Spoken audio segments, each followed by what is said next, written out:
Hello everyone, welcome to Gate Academy. तो आज हम इंटीग्रल कैलकुलस का पार्ट नंबर 3 करने वाले हैं और आज की क्लास बड़ी इंपॉर्टेंट होगी। ये जो लेक्चर्स होगा थोड़ा छोटा हो सकता है बट ये बड़ा इंटरेस्टिंग है। तो आज हम जो डिस्कस करने वाले हैं वो है प्रॉपर और इम्प्रॉपर इंटीग्रल, और ये हमारा लेक्चर नंबर 49 यहाँ तक पहुँच गए हम लोग।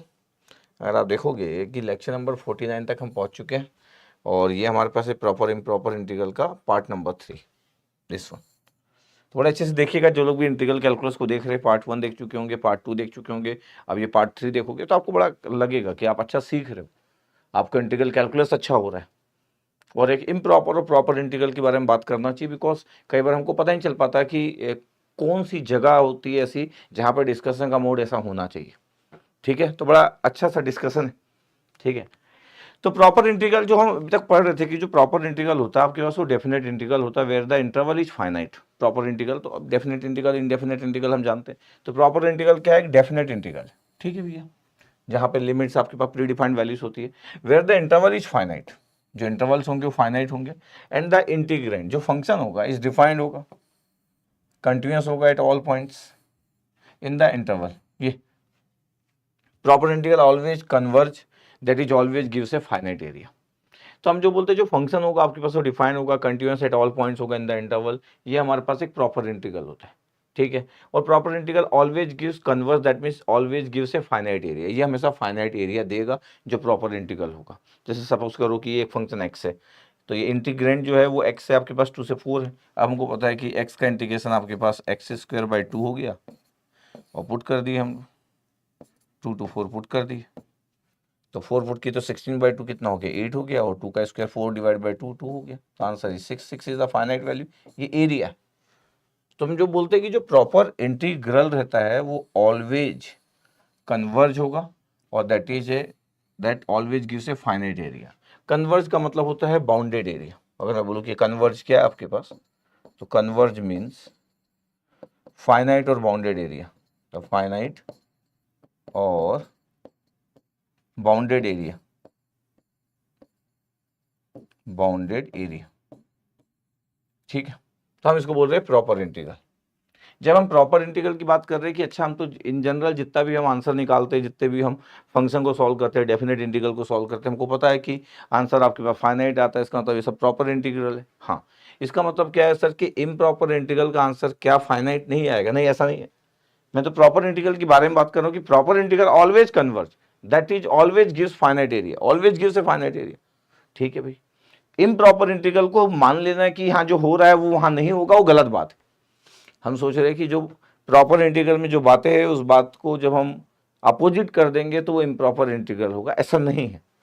ठीक है, लाइक अगर ये इम्प्रॉपर इंटीग्रल है, दिस वन इम्प्रॉपर इंटीग्रल जो होता है are definite integrals that covers an unbounded area. इसका मतलब इम्प्रॉपर इंटीग्रल जो होते हैं वो डेफिनेट इंटीग्रल्स होते हैं जो कवर करते हैं अनबाउंडेड एरिया को। ये अनबाउंडेड एरिया को भी कवर करता है ये इम्प्रॉपर इंटीग्रल। इसके आपके पास दो काइंड के आपके पास हम बात कर सकते हैं कि improper integral of first kind लिखा हुआ है, these are the integrals where at least one of the end points is extended to infinity. मतलब एक ना एक एंड पॉइंट इन्फिनिटी होगा जो लिमिट का पॉइंट्स होगा। मतलब अगर ए से बी है, या तो ए इनफाइनाइट होगा या बी इनफाइनाइट होगा, या दोनों होंगे।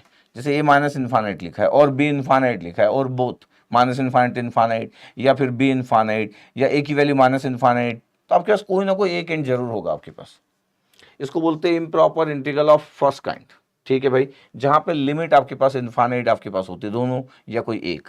ऐसा तो हम बहुत बार देखे, तो ऐसा तो हम पहले भी सॉल्व कर चुके हैं कि इंटीग्रेशन का लिमिट इनफाइनाइट है, कोई एक लिमिट या दोनों limit minus infinite to infinite. ऐसा तो हम बहुत बार देखें।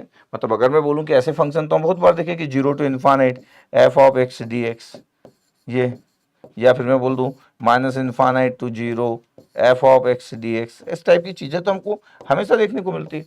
तो हम बोल रहे हैं कि ये भी एक काइंड का आपके पास इम्प्रॉपर इंटीग्रल है, ये भी एक काइंड का इम्प्रॉपर इंटीग्रल है। इसका मतलब ये नहीं कि इसका आंसर इनफाइनाइट लिखा हुआ है, ये एक इम्प्रॉपर इंटीग्रल का एक फॉर्म हुआ है, द फर्स्ट काइंड। ठीक है भैया, जैसे 1 से इनफाइनाइट है 1/x² is an improper integral because infinite आपके पास लिमिट है। कभी कभी हमको बोलने का तरीका ऐसा हो जाता है कि 1 to इनफाइनाइट आपके पास है 1/x² है।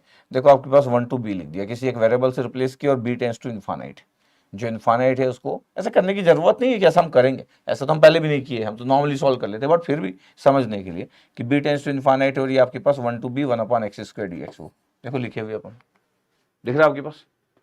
अब मैं बोल रहा हूँ कि अगर मेरे को इसको डील करना है, इसी को डील करना है, बोथ आर सेम, अगर ध्यान से देखा जाए तो एक ही बात है दोनों, 1 से इन्फानाइट है 1/x² और dx से, और अगर मैं इसको एक वेरिएबल से रिप्लेस कर दूं तो limit b tends to infinite. अब इसको डील करना है, ठीक है, धीरे समझिएगा। आपके पास जो improper integral with the unbounded and point, मतलब अनबाउंडेड अभी आपके पास एंड पॉइंट है, अनबाउंडेड एंड पॉइंट, ये तो हर जगह बहुत बार रहता है इन्फानाइट होना, 1 to इन्फानाइट है। अगर इसको मैं सॉल्व करूं तो क्या हो गया, 1/x² को अगर मैं सॉल्व करूं और limit b tends to infinite और 1 to b कर दिया तो ये आ गया -1/x, और लिमिट 1 to b था, ये आपके पास देखो आगे बढ़ रहा है, पूरा सॉल्व करके पहले से दे दिया कि भाई 1/x² का इंटीग्रेशन -1/x होता है, यस सर।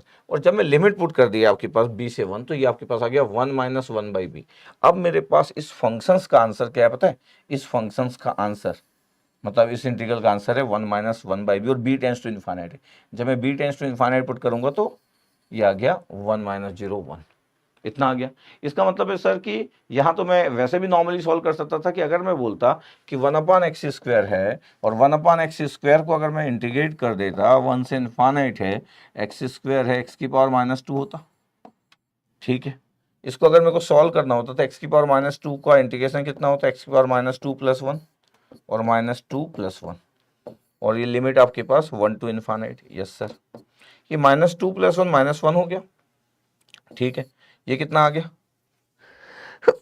सॉरी, ये कितना आ रहा है, x⁻1 अपॉन -1। ध्यान से देखा जाए तो -1 को बाहर कर दो, 1/x कर दो और इन्फानाइट टू 1 कर दो, तो -1 बाहर है, अब इन्फानाइट पुट करो x की जगह, तो 1/इन्फानाइट -1/1, पता कितना आंसर आ गया, -1 बाहर था, 1/इन्फानाइट 0 आ गया, -1 आ गया, बाहर का -+1 हो गया। देखो सिंपल कैलकुलेशन। इसलिए आपको कभी ऐसा कोई बोलता नहीं कि आप इस वेरिएबल को रिप्लेस करो इन्फानाइट वाले को और उसको वेरिएबल से रिप्लेस करो और फिर b टेंस टू इन्फानाइट, या कोई भी मैं वेरिएबल ले सकता हूँ, ऐसा किसी को बोलने की जरूरत नहीं पड़ती। ऐसा कोई करेगा तो भी आंसर वही आएगा, लेकिन हम तो नॉर्मली सॉल्व कर लेते हैं, नॉर्मल सॉल्व कर लिए, इधर नॉर्मल कैलकुलेशन, किस we know the normal calculation, 1/x² का इंटीग्रेशन हम लोग जानते ही है, ठीक है, सॉल्व कर लिए, आंसर आ गया 1। यहाँ पे आपके इस तरीके से सॉल्व किया गया था कि मैं भाई उस वेरिएबल ले लिया, यहाँ पे देख रहे हो आपके पास b ले लिया और b टेंस टू इन्फानाइट है, फिर b के टर्म्स में सॉल्व किया, तो हमारा इंटीग्रेशन जो हो गया वो इन टर्म्स ऑफ b आ गया। फिर मैं b की value b tends to infinite limit put कर दी तो आंसर विल बी सेम, तो आंसर सेम होगा। मैं बोल रहा हूँ कि क्या इम्प्रॉपर इंटीग्रल का मतलब उसका एरिया इन्फानाइट होता, नहीं भाई, एरिया फाइनाइट आया, देखो 1 आया, इसका आंसर 1 है, इसका आंसर 1 है। तो ये सोच लेना कि एक इम्प्रॉपर इंटीग्रल है इसलिए इसका आंसर इन्फानाइट आएगा, सबसे पहले तो ये सोच गलत है। इम्प्रॉपर इंटीग्रल का मतलब इन्फानाइट एरिया नहीं होता है, improper integral also deals the infinite area, improper integral also deals the infinite area, ये इन्फानाइट एरिया को भी डील करता है। लेकिन ये सोचना कि इम्प्रॉपर इंटीग्रल मतलब इन्फानाइट एरिया, ये गलत है। ये इम्प्रॉपर इंटीग्रल है बिकॉज ऑफ द, ये जो एंड पॉइंट दिख रहा है आपके पास ये इन्फानाइट, बट इसका एरिया फाइनाइट आया, ठीक है, ओके।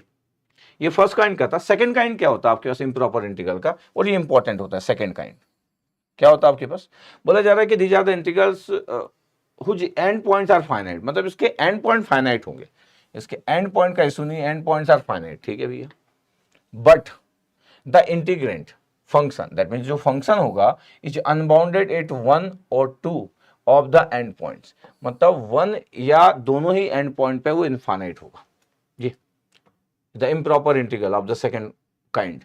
इसका मतलब है कि अब हम बोल रहे हैं कि जो ये फंक्शन है वो अनबाउंडेड होगा, किस पॉइंट पे, वो एंड पॉइंट पे आपके पास अनबाउंडेड होगा। जैसे ए से b f of x is said to improper integral of second kind if a and b are finite, a और बी फाइनाइट है, but f of x is infinite for some x belongs to a comma b. ये ज्यादा लिखना ज्यादा अच्छा है कि आपके पास ए से बी एफ ऑफ एक्स है और ए और बी फाइनाइट वैल्यू से। सेकंड काइंड क्या होता है, ए से b f of x D x indication a और बी फाइनाइट वैल्यू है, but f of x is infinite for some x value, for some value of x, और x belongs to a comma b. इसका मतलब है कि हो सकता है फंक्शंस की वैल्यू एफ ऑफ ए पे इनफाइनाइट आ जाए, हो सकता है फंक्शंस की वैल्यू एफ ऑफ बी पे इनफाइनाइट आ जाए, हो सकता है फंक्शंस की वैल्यू a और b के बीच की किसी वैल्यू पे इनफाइनाइट आ जाए, चलो c मान लेते हैं, और वो c क्या है, c जो है वो a और b के बीच की वैल्यू है मान लेते हैं। ये ऐसा कहीं पे भी वो इनफाइनाइट आ सकता है, अनबाउंडेड आ सकता है वो फंक्शन, इसको सेकंड काइंड का बोलते हैं, इसको हम सेकंड काइंड बोलते हैं। हो सकता है जो लिमिट दी है फाइनाइट लिमिट होगी, इसको भी इम्प्रॉपर इंटीग्रल बोलते हैं, लेकिन हम बोल रहे हैं कि अब आपका जो फंक्शन है वो अनबाउंडेड है, और अनबाउंडेड का मतलब आपके पास होता है, जो अनबाउंडेड होता है ना आपके पास, इसका मतलब होता है infinite area, the infinite area, this one. इसको भी डील करता है, इसको भी इम्प्रॉपर इंटीग्रल बोलते हैं, but second kind of improper integral होता है। ठीक है, ये 0 से 1 1 अपॉन अंडर रूट एक्स है, ये जो इम्प्रॉपर इंटीग्रल है। क्यों? क्योंकि 0 से 1 में ये जो फंक्शन है एफ ऑफ एक्स, ये है 1 बाई अंडर रूट एक्स, और इसमें अगर मैं 0 पुट करूंगा तो 0 पे इस फंक्शन की वैल्यू, इस फंक्शन की वैल्यू क्या है sir, F of X equal to 1 upon under root X है। अगर मैं बोलूँ 1 पे देखना है मेरे को, तो 1 पे कोई इशू नहीं है, 1 अपॉन अंडर रूट 1 है, फाइनाइट आ रहा है, इसका इशू नहीं था। लेकिन अगर मैं 0 पुट करूँ तो सर 1 अपॉन अंडर रूट 0, मतलब 1 बाई 0 मतलब इनफाइनाइट। ये देखो, इसका मतलब है कि ये second kind of improper integral है। ये देखो, हम ऐसा भी बोल सकते हैं कि आपके पास अब किस फंक्शन के कारण आपके पास इनफाइनाइट आया, 0 कारण, ये 0 को रिप्लेस कर दिए a से और a टेंड्स टू 0 कर दिए। ये बहुत सारे जो टेक्स्ट बुक का अपना स्टाइल होता है एक इम्प्रॉपर इंटीग्रल को लिखने का, देखने का, तो हम लिखे ऐसा। ठीक है, देखते रहना, बस सुनते रहना। तो सर ये 0 की जगह a रख लिए, any constant, any variable, actually any variable, और वो वेरिएबल टेंड्स टू 0 है। ठीक है, अब 1 अपॉन अंडर रूट एक्स को अगर मैं इंटीग्रेट करूँ, बाद में a टू 1 है और a limit a tends to 0 है, तो x की पावर 1/2 से मैं x की 1 अपॉन अंडर रूट एक्स मतलब क्या हो गया, x की पावर -1/2। जैसे मैं इंटीग्रेट करूंगा तो आपके पास रिजल्ट कितना आ जाएगा सर, 2 रूट एक्स आ जाएगा। 2 रूट एक्स में 1 to a पुट कर दो, 2 1 माइनस 2 रूट है, तो 2 माइनस 2 है, मतलब ध्यान से देखा जाए तो आंसर है 2 माइनस 2 रूट ए, और a टेंड्स टू 0 है। जब a टेंड्स टू 0 पुट करूंगा तो आंसर विल बी 2। देखो आंसर 2 आ गया। इसका मतलब ये हुआ कि ये फंक्शन की वैल्यू इनफाइनाइट थी, ये फंक्शन की वैल्यू इस पॉइंट पे इनफाइनाइट थी, उसके बाद भी इस इम्प्रॉपर इंटीग्रल का आंसर फाइनाइट आया। सर कैसे पॉसिबल है सर, 0 से 1 है, अप टू 1 तक गए हम, क्योंकि ये 0 to 1 इंटीग्रेशन है, ये लिमिट है आपके पास 0 to 1, अप टू 1 तक, 1 तक, 0 से लेके 1 तक, 0 से स्टार्ट हुआ और 1 तक। 0 पे तो एग्जैक्टली इनफाइनाइट वैल्यू था आपके ऐसे फंक्शन की वैल्यू, लेकिन 0 से जब हम बात करते हैं ना 0 से, तो 0 से आगे, तो टूवर्ड 0 से आगे 1 तक, अप टू 1 तक। लिमिट में आपको पता है ना, लिमिट अगर आप पढ़े हो तो आपको पता है कि लिमिट का मतलब उस पॉइंट पे नहीं होता, लिमिट का मतलब होता है tends to, 0 tends to 1 tends to. ठीक है, जब मैं लोअर लिमिट 0 टेंस टू होता है तो 0 के बाद, और 1 टेंस टू होता है तो टूवर्ड्स 1। तो क्लियर रहना चाहिए आपके पास। ठीक है, अब इसका एरिया आपके पास कितना आया, देखो फाइनाइट आया। अगर मैं इसको ऐसा सॉल्व ही नहीं करता और मैं बोलता मेरे पास एक इंटीग्रेशन आई है और मेरे को ये सब कुछ नहीं पता है, 0 to 1 और dx upon under root X है, अगर एक इंटीग्रेशन किसी को सॉल्व करने को दिया जाए तो नॉर्मली सॉल्व कर देगा कि सर इसमें क्या है सर, मैं नॉर्मली सॉल्व करूंगा x की पावर -1/2 dx। मैं कौन सा कभी चेक करूंगा, एक नॉर्मल व्यक्ति कभी चेक करने से तो रहा कि फंक्शंस क्या रहता है, क्या आ गया -1/2 + 1 अपॉन -1/2 + 1, कितना आ गया, लिमिट 0 to 1 है। सर ये -1/2 + 1 कितना हो गया सर, 1/2, तो 2 ऊपर चला गया, यस सर। अब ये आपके पास आ गया x की पावर 1/2, तो 1 upon under root X, X की पावर, तो ये रूट एक्स आ गया, ये आ गया रूट एक्स, और लिमिट आपके पास 1 to 0 है। क्वेश्चन ये है कि 2 और ये आपके पास under root 1 minus under root 0, इसका मतलब ये तो 1 आ गया, तो 2 बाहर था, तो 2 × 1 आंसर विल बी 2। अब कोई मैथमेटिकली सॉल्व कर रहा है तो उसको कोई मतलब नहीं कि फंक्शन क्या है, ये जो है ना 1 upon under root X is the F of X, ये जो इंटीग्रेंट फंक्शन है, ये डिफाइंड नहीं था, मतलब इसकी जो वैल्यू थी आपके पास, ये x इक्वल टू 0 पे देखो इनफाइनाइट था, x इक्वल टू 0 पे इनफाइनाइट था, तो भी सर इसका एरिया फाइनाइट कैसे आ गया 0 to 1। जब आप बोलते हो ना कि 0 to 1 आपके पास, जब हम बात करते हैं तो ये आपके पास लिमिट है कि lower limit is 0, upper limit is 1। देखिएगा अभी अभी अभी अच्छा, कोई इंटीग्रेशन सॉल्व करेगा उसको कोई भी प्रॉब्लम नहीं, परेशान भी नहीं होगा, क्योंकि उसको कोई मतलब नहीं क्या हो रहा है। अच्छा, जिसको बहुत आइडिया होगा वो सोचेगा कि यार 0 पे तो आपके पास जो फंक्शन है उसकी वैल्यू तो इनफाइनाइट है, 1 अपॉन अंडर रूट एक्स है आपके पास, दिख रहा है आपके पास 1 अपॉन अंडर रूट एक्स। तो मैं बस ये बोलना चाह रहा हूं कि अभी आप आराम से देखें, इतने जल्दबाजी में भी ना सोचे कि ऐसा होगा कि कोई इम्प्रॉपर इंटीग्रल होगा तो उसका आंसर इनफाइनाइट हो जाएगा, ऐसा नहीं होगा। अभी अच्छा, अभी मैं क्लास स्टार्ट किया हूं, अभी अभी आपके पास माइंड में डाउट ये आना चाहिए अभी कि यार ये तो फंक्शन की वैल्यू तो 0 पे तो इन्फानेट आ रही थी, बट मैं जब इसका इंटीग्रेशन कर रहा हूँ एरिया, तब तो आपके पास इन्फानेट नहीं आया, तो फाइनाइट एरिया आया। कैसे कैसे हो गया? अच्छा, ज्यादा जानने के बाद इशू है।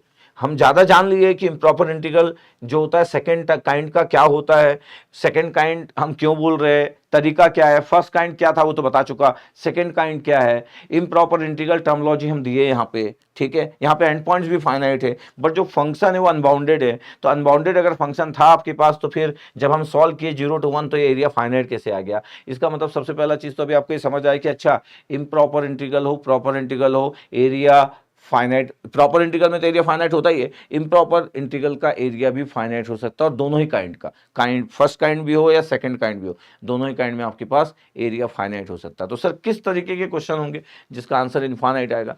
मैथमेटिकली आप सॉल्व करोगे तो अपने आप ही आंसर इनफाइनाइट आ जाएगा, बट मैं तो बहुत कंसेप्चुअल बात करूंगा, मैं तो बात थोड़ा सा उस तरीके से करूंगा कि आपको चीजें थोड़ी सी बेटर लगे, थोड़ी सी चीजें समझ आए। जैसे दिख रहा है आपके पास, ये इतना आपको क्लियर रहना चाहिए। तो अभी हमारे पास एक डाउट की चीज आ गई कि x इक्वल टू 0 पे सर फंक्शन की वैल्यू इनफाइनाइट थी, सर फंक्शन की वैल्यू इनफाइनाइट थी, ठीक है, ओके।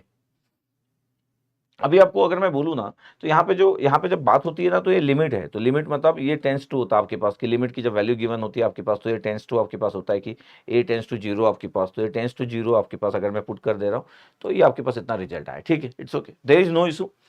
अब हमारे माइंड में जो एक क्वेश्चन चलना चाहिए कि अगर मेरे एंड पॉइंट पे अगर एक फंक्शन की वैल्यू इनफाइनाइट आ जाए तो भी उसका इंटीग्रेशन फाइनाइट आ जाता है, हाउ? तो कुछ ग्राफिकल बातें भी करेंगे, क्या करेंगे? कुछ ग्राफिकल बात भी करेंगे। अभी मैं इसी फंक्शन को अगर मैं ग्राफिकल अगर ड्रॉ करने की कोशिश करता कि 1/√x का फिगर क्या होता है, वैसे सब बना हुआ है फिगर आपके पास कि 1/√x का फिगर, जब मैं कैलकुलस पहली क्लास दूसरी क्लास से स्टार्ट किया तो सब फंक्शन की फिगर बनाया था, सब फंक्शन के बारे में अगर बात की जाए कि इसका फंक्शंस का फिगर कैसे होगा तो फिर और इंटरेस्टिंग होगा। लेकिन अभी 1/√x का फिगर बनाऊंगा तो आप उतने कंफर्टेबल 1/√x के फिगर से नहीं रहेंगे, बट जैसे मैं थोड़ा सा और आगे बढ़ते जाऊंगा और बातों को थोड़ा सा डिस्कशन मोड को आगे बढ़ाऊंगा, आपको अच्छा लगेगा। इसलिए इस लेक्चर को पूरा देखिएगा, टफ ज़्यादा टफ नहीं है, लेकिन समझिएगा क्या क्या मैं बात करना चाहता हूँ, ठीक है। तो आंसर 2 था।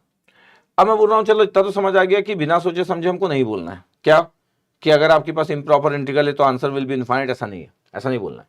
If a to be f of x dx is finite, इसका एरिया अगर फाइनाइट है then it is said to be convergent improper integral. अब देखो आपके पास कन्वर्जेंट इम्प्रॉपर इंटीग्रल अगर आप बोल रहे हो a टू बी अगर आपके पास, और ये अगर आपके पास कन्वर्जेंट आपके पास ये लिखा हुआ है a to be f of x dx is not finite and is said to be divergent improper integral. अच्छा, अब हमारा इम्प्रॉपर इंटीग्रल का डिस्कशन चल रहा है। इम्प्रॉपर इंटीग्रल दो तरीके से हो सकता है, या तो a और b की वैल्यू इनफाइनाइट हो, या तो a या b या इसके किसी भी पॉइंट पे फंक्शन डिफाइन ना हो। इम्प्रॉपर इंटीग्रल तो डिस्कशन का पार्ट चल रहा है, अभी हमारा पूरा डिस्कशन इम्प्रॉपर का चल रहा है। तो इम्प्रॉपर में अगर इसका एरिया फाइनाइट आ गया, किसी इम्प्रॉपर इंटीग्रल का एरिया अगर फाइनाइट आ गया तो उसको बोलते हैं कन्वर्जेंट। कन्वर्जेंट मतलब बाउंडेड एरिया, तो फाइनाइट मतलब क्या होता है? Bounded area. तो कन्वर्जेंट अगर आपके पास आ गया that means the bounded area किसी इनप्रॉपर इंटीग्रल का, that means the bounded area. Area finite होना मतलब क्या? बाउंडेड एरिया, कन्वर्जेंट बोलते हैं। तो कोई भी इम्प्रॉपर से, इम्प्रॉपर क्यों बोल रहे? अरे अभी बढ़ा रहा था ना, इम्प्रॉपर के दो टाइप होते हैं। इम्प्रॉपर दो तरीके से इम्प्रॉपर हो सकता है, ए और बी में से कोई वैल्यू इनफाइनाइट हो जाए, या दोनों ही वैल्यू इनफाइनाइट हो जाए, माइनस इनफाइनाइट टू इनफाइनाइट दिया हो, या कि फाइनाइट अगर लिमिट दिया तो एफ ऑफ एक्स की जो वैल्यू है वो इनफाइनाइट आ जाए, ठीक है। अगर ये नॉट फाइनाइट आया, अगर इस इंटीग्रेशन की वैल्यू नॉट फाइनाइट आया, then it is said to be divergent, it is said to be divergent improper integral. मतलब इम्प्रॉपर इंटीग्रल को दो तरीके से कभी कभी डिफाइन किया जाता है, कन्वर्जेंट इम्प्रॉपर इंटीग्रल और डाइवर्जेंट इम्प्रॉपर इंटीग्रल। इसका मतलब है कि इम्प्रॉपर इंटीग्रल का आंसर फाइनाइट एरिया भी आ सकता है, इनफाइनाइट एरिया भी आ सकता है। अगर फाइनाइट एरिया आया तो इसको कन्वर्जेंट इम्प्रॉपर इंटीग्रल बोलेंगे, और अगर इनफाइनाइट एरिया आया तो इसको डाइवर्जेंट इम्प्रॉपर इंटीग्रल बोलेंगे। तो इम्प्रॉपर इंटीग्रल का आंसर फाइनाइट भी आ सकता है, इम्प्रॉपर इंटीग्रल का आंसर इनफाइनाइट भी आ सकता है। इसलिए ऐसा सोच लेना कि इम्प्रॉपर इंटीग्रल का आंसर हमेशा आपका इनफाइनाइट आएगा, गलत बात है। इज नॉट फाइनाइट, हाँ नॉट फाइनाइट आ सकता है। अभी तक हमारे क्वेश्चन में आया क्या? अभी तक हमारे क्वेश्चन में नहीं आया, क्योंकि मैं स्टार्टिंग की हूँ क्लास अभी। तो उस केस में इसको डाइवर्जेंट इम्प्रॉपर इंटीग्रल बोलेंगे। दो पॉइंट बड़े इंपॉर्टेंट है, ठीक है। An improper integral convergence if the limit process result in a finite number, ठीक है, अभी बता ही रहता हूँ। जैसे आपके पास 1 टू इनफाइनाइट है, 1/x⁻p dx है, या minus infinite to infinite 1/xp dx है। अगर p की वैल्यू अगर आपके पास 1 से ज़्यादा है, आपके पास p की वैल्यू 1 से ज़्यादा है, 1/xp है, p की वैल्यू 1 से ज़्यादा होगी तो x स्क्वायर है, 1/x³ है, और 1 से इन्फाइनाइट अगर मैं कर रहा हूँ तो इंटीग्रल कन्वर्जेंस होगा आपके पास। अभी हम थोड़ी पहले लिमिट भी पुट किए थे, ये 1 से इन्फाइनाइट और p की वैल्यू 1 से ज़्यादा। इम्प्रॉपर इंटीग्रल डाइवर्जेंस आपके पास है if the limit process result in infinity और fails to exist as a finite number. इसका मतलब ये हुआ कि अगर मैं यहाँ पे लिख रहा हूँ आपके पास इस जगह पे, और ये अगर p की वैल्यू अगर लेस देन इक्वल टू अगर आपके पास ना 1 है, मतलब ये p की वैल्यू, इसी में मैं बोल सकता हूँ कि p की वैल्यू अगर लेस देन इक्वल टू 1 है, ये तो इंटीग्रल जो होगा वो कन्वर्जेंस, तो कन्वर्जेंस क्या हुआ, क्योंकि मैं बोल दे रहा हूँ कि इसका एरिया जो होगा आपके पास फाइनाइट होगा अगर p की वैल्यू 1 से ज़्यादा। जैसे मेरे पास इंटीग्रेशन 1 से इनफाइनाइट और ये 1/x², सॉल्व कर रहे थे हम लोग, इसको सॉल्व कर लो मैथमेटिकली। 1 से इनफाइनाइट है, 1/x³ कर लो, ये 1 से इनफाइनाइट है, dx/x⁴ कर लो, ये कुछ भी कर लो, ये सब आपके पास कन्वर्जेंट होंगे। बट अगर मेरे पास x की वैल्यू, यहाँ पे आपके पास 1 से इनफाइनाइट लिखना ही अच्छी बात है, लिमिट को 0 से a लिखने की नीड नहीं है। 1 से इनफाइनाइट 1/xp और p की वैल्यू लेस देन इक्वल टू 1 है। इसका मतलब ये हुआ कि अगर मेरे पास 1 से इनफाइनाइट है 1/x dx है, ये, या 1 से इनफाइनाइट, ये 1 से इनफाइनाइट की बात चल रही है ये, और अगर p की वैल्यू आपके पास लेस देन इक्वल टू अगर आपके पास है, ये 1/x आपके पास की है और p की वैल्यू अगर हमारे पास है, अच्छा इसमें जीरो वाला पार्ट था आपके पास कि 1 से इनफाइनाइट है आपके पास, तो 1 से इनफाइनाइट में अगर मैं कर रहा हूँ तो रिजल्ट आपके पास ये होगा, और p की वैल्यू अगर 0 से a लिख रहा था मैं, ठीक है, ओके। इसमें इंटीग्रेशन में बस अभी एक ही एग्जाम्पल लेता हूँ मैं, क्योंकि मैं 1 से इनफाइनाइट लिख दिया, लेकिन अगर मैं 0 से a लिख रहा हूँ, 0 से a dx, तो फिर आपके पास ये x⁴ 1/2 हो, या 0 से a हो, x⁴ 1/3 हो, ये सब आपके पास डाइवर्जेंस होंगे, डाइवर्जेंट होंगे या डाइवर्जेंस बोल सकते हैं। कन्वर्जेंट या कन्वर्जेंस, कन्वर्जेंट को कन्वर्जेंस बोला जा सकता है, CONVERGS, कन्वर्जेंस, और डाइवर्जेंट को डाइवर्जेंस बोला जा सकता है, जैसे यहाँ पे डाइवर्जेंस लिखा है, तो कन्वर्जेंस, डाइवर्जेंस या कन्वर्जेंट और डाइवर्जेंट, इट्स ओके। अच्छा, यहाँ पे मैं 1 से इनफाइनाइट किया और आपके पास एक बार इसको 0 to a लिख लो, 1/x⁴p dx। अच्छा, ये सब इन्फॉर्मेशन है जो टेक्स्ट बुक में, जो अच्छी टेक्स्ट बुक रहती है, बेहतरीन वाली टेक्स्ट बुक रहती है, उसमें सब बात की जाती है, लेकिन फिर भी ये इन्फॉर्मेशन का उतना मजा नहीं होता जब तक कि आपको आइडिया ना हो, जब तक कि आपको खुद कैलकुलेशन का आइडिया ना हो। अच्छा, याद करने का भी कोई फायदा नहीं कि आप याद कर लियो, समझ कुछ नहीं आया कि अच्छा ऐसा रहेगा तो ये कन्वर्जेंस होगा और ऐसा रहेगा तो ये डाइवर्जेंस होगा, इसका कुछ मजा नहीं है। यही मैं पढ़ाने वाला हूँ, ठीक है, भले चाहे इसमें बाद में वापस और आ जाऊंगा। तो हम बोल रहे हैं कि अभी ओवरऑल वापस मैं फिर से आपको दिखा देता हूं कि क्या क्या आपके पास हम बात कर चुके हैं अभी तक, ठीक है, मजेदार क्लास रहेगी बोल रहा हूं मैं। ये अभी हम बोले सबसे पहले कि प्रॉपर इंटीग्रल के बारे में बात की कि प्रॉपर इंटीग्रल हमेशा कन्वर्जेंस होगा, बाउंडेड एरिया होगा इसका, क्योंकि इसका एरिया फाइनाइट होगा। कोई भी आपके पास जब हम लेते हैं द प्रॉपर इंटीग्रल्स में यही होता है, ठीक है। लिमिट भी आपके पास फाइनाइट होगी, फंक्शन में भी कोई इशू नहीं होगा, फंक्शन में अगर लिमिट पुट करोगे तो प्रॉपर डिफाइंड होगा और आराम से आप सॉल्व करोगे तो फाइनाइट एरिया आएगा। ये बड़ा सिंपल बात है। इम्प्रॉपर इंटीग्रल के दो काइंड होते हैं, फर्स्ट काइंड, सेकंड काइंड, जिसमें लिमिट की वैल्यू अगर इनफाइनाइट है तब इसको फर्स्ट काइंड बोला जाता है। इसका मतलब नहीं कि इसका एरिया अनबाउंडेड हो जाएगा, ऐसा बिल्कुल नहीं है। फिर दूसरा आपके पास इसमें जैसे एरिया फाइनाइट आया था, फिर एक और एग्जाम्पल लिए आपके पास, कौन सा एग्जाम्पल लिए थे, फिर सेकंड काइंड के बारे में बात किए थे कि अगर मेरे पास लिमिट फाइनाइट है और जो फंक्शन है वो अनबाउंडेड हो जाए किसी भी वैल्यू पे, लिमिट की वैल्यू पे या लिमिट के अंदर की किसी भी वैल्यू पे, तब इसको भी इम्प्रॉपर इंटीग्रल बोलते हैं, सेकंड टाइप का, ठीक है भैया। फिर बोला गया, फिर सॉल्व किया गया, फिर देखा गया इसका भी एरिया फाइनाइट आया था, फिर बोला गया कि अच्छा इम्प्रॉपर इंटीग्रल दो टाइप के हो गए, अभी एरिया इनफाइनाइट आने वाला पार्ट और एरिया फाइनाइट आने वाला पार्ट। अभी तक मैं अपने एग्जाम्पल में एरिया इनफाइनाइट वाला नहीं लिया हूं, देखेंगे अभी, ठीक है। तो अगर आपके पास एरिया इनफाइनाइट आ रहा है, मतलब उस इंटीग्रेशन की वैल्यू इनफाइनाइट आ रही है, तो उसको हम डाइवर्जेंट बोलते हैं, और अगर इंटीग्रेशन की वैल्यू फाइनाइट आ रही है तो उसको कन्वर्जेंट बोलते हैं। फाइनाइट इंटीग्रेशन की वैल्यू का होना इसका मतलब बाउंडेड एरिया, और अगर इंटीग्रेशन की वैल्यू का इनफाइनाइट होना इसका मतलब अनबाउंडेड एरिया। ऐसे करके दो में डिवाइड किया, आप देखिएगा ध्यान से। ये हमारा एग्जाम्पल नंबर 83, ये सिर्फ कैलकुलस के एग्जाम्पल नंबर है। कैलकुलस में हम इतने एग्जाम्पल कर चुके हैं, सिर्फ कैलकुलस की बात करी तो कैलकुलस में 83 एग्जाम्पल तक हम पहुंच चुके हैं। The value of the integral 1 to infinite 1/x³ dx, ये the value of the integral 1 to infinite 1/x³ dx। अगर मैं बोलूं कि देखो ऑप्शन में 1/4 है, 1/2 है, 1 है, द इम्प्रॉपर इंटीग्रल डाइवर्जेस, क्या इम्प्रॉपर इंटीग्रल है? तो इम्प्रॉपर इंटीग्रल तो है ही। अगर मैं बोलूं कि क्या है, तो इम्प्रॉपर इंटीग्रल तो है। क्यों? क्योंकि ये इनफाइनाइट है, इसलिए इम्प्रॉपर तो है, इम्प्रॉपर इंटीग्रल। लेकिन क्या इम्प्रॉपर इंटीग्रल होने से आप लास्ट ऑप्शन बोल दोगे कि नहीं? लास्ट ऑप्शन, इम्प्रॉपर इंटीग्रल दो तरीके से हो सकते हैं। क्या हो सकता है? इम्प्रॉपर इंटीग्रल कन्वर्जेस हो सकता है और डाइवर्जेस हो सकता है। मतलब ये कन्वर्जेस भी हो सकता है, कन्वर्जेस भी हो सकता है, और ये डाइवर्जेस भी हो सकता है। डाइवर्जेस को हम डाइवर्जेंट भी बोल देते हैं, डाइवर्जेंस भी हो सकता है, जैसे डाइवर्जेंस लिखा हुआ। अच्छा, कन्वर्जेंस हो रहा है, इसका मतलब है कि फाइनाइट एरिया, इसका मतलब है फाइनाइट एरिया, बाउंडेड एरिया, सब एक ही मतलब है। तो bounded area, finite area, convergence होना एक ही सब बात है। अगर मैं डाइवर्जेंस बोलता हूं, इसका मतलब है इनफाइनाइट एरिया, तो अनबाउंडेड, द अनबाउंडेड एरिया ये। तो अभी हमको तो पहले से नहीं पता, ठीक है। इनफाइनाइट के कारण हम बोल दे रहे कि ठीक है इतना है आपके पास। अगर आपको नॉर्मली, अगर आपको सिर्फ सॉल्व करना है मैथमेटिकली कि 1/x³ है सर, तो इसका तो सर सॉल्व करूंगा तो सर क्या होगा, 1 to इनफाइनाइट है, x की पावर -3 चला गया dx। नॉर्मल मैथ्स की बात कर लेते हैं। फिर से इंटीग्रेशन की वैल्यू क्या होगी, x की पावर -3 + 1 होगा, बिल्कुल सही बात है। -3 + 1 होगा, बिल्कुल सही बात है। फिर ये इनफाइनाइट है और ये 1 है, ये -2 बचा, -1/2 को बाहर ले लो आप। यस सर, ये क्या बचा, x की पावर -2 बचा, तो 1/x² ले लो सर, 1/x² ले लिए। अब ये बचा इनफाइनाइट और ये 1, क्या हुआ आपके पास, -1/2 तो था ही। जब आप इनफाइनाइट पुट किए तो 1/इनफाइनाइट का इसका इनफाइनाइट हो गया 1, ये आ गया।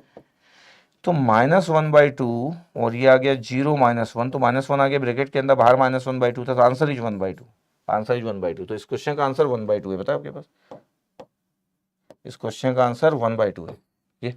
तो इसका मतलब ये डी आंसर गलत है। इम्प्रॉपर था लेकिन ये डाइवर्जेंस नहीं है, इम्प्रॉपर इंटीग्रल कन्वर्जेंस है ये, क्योंकि फाइनाइट एरिया आ रहा है, इसका एरिया जो था 1/2 था, तो कन्वर्जेंस,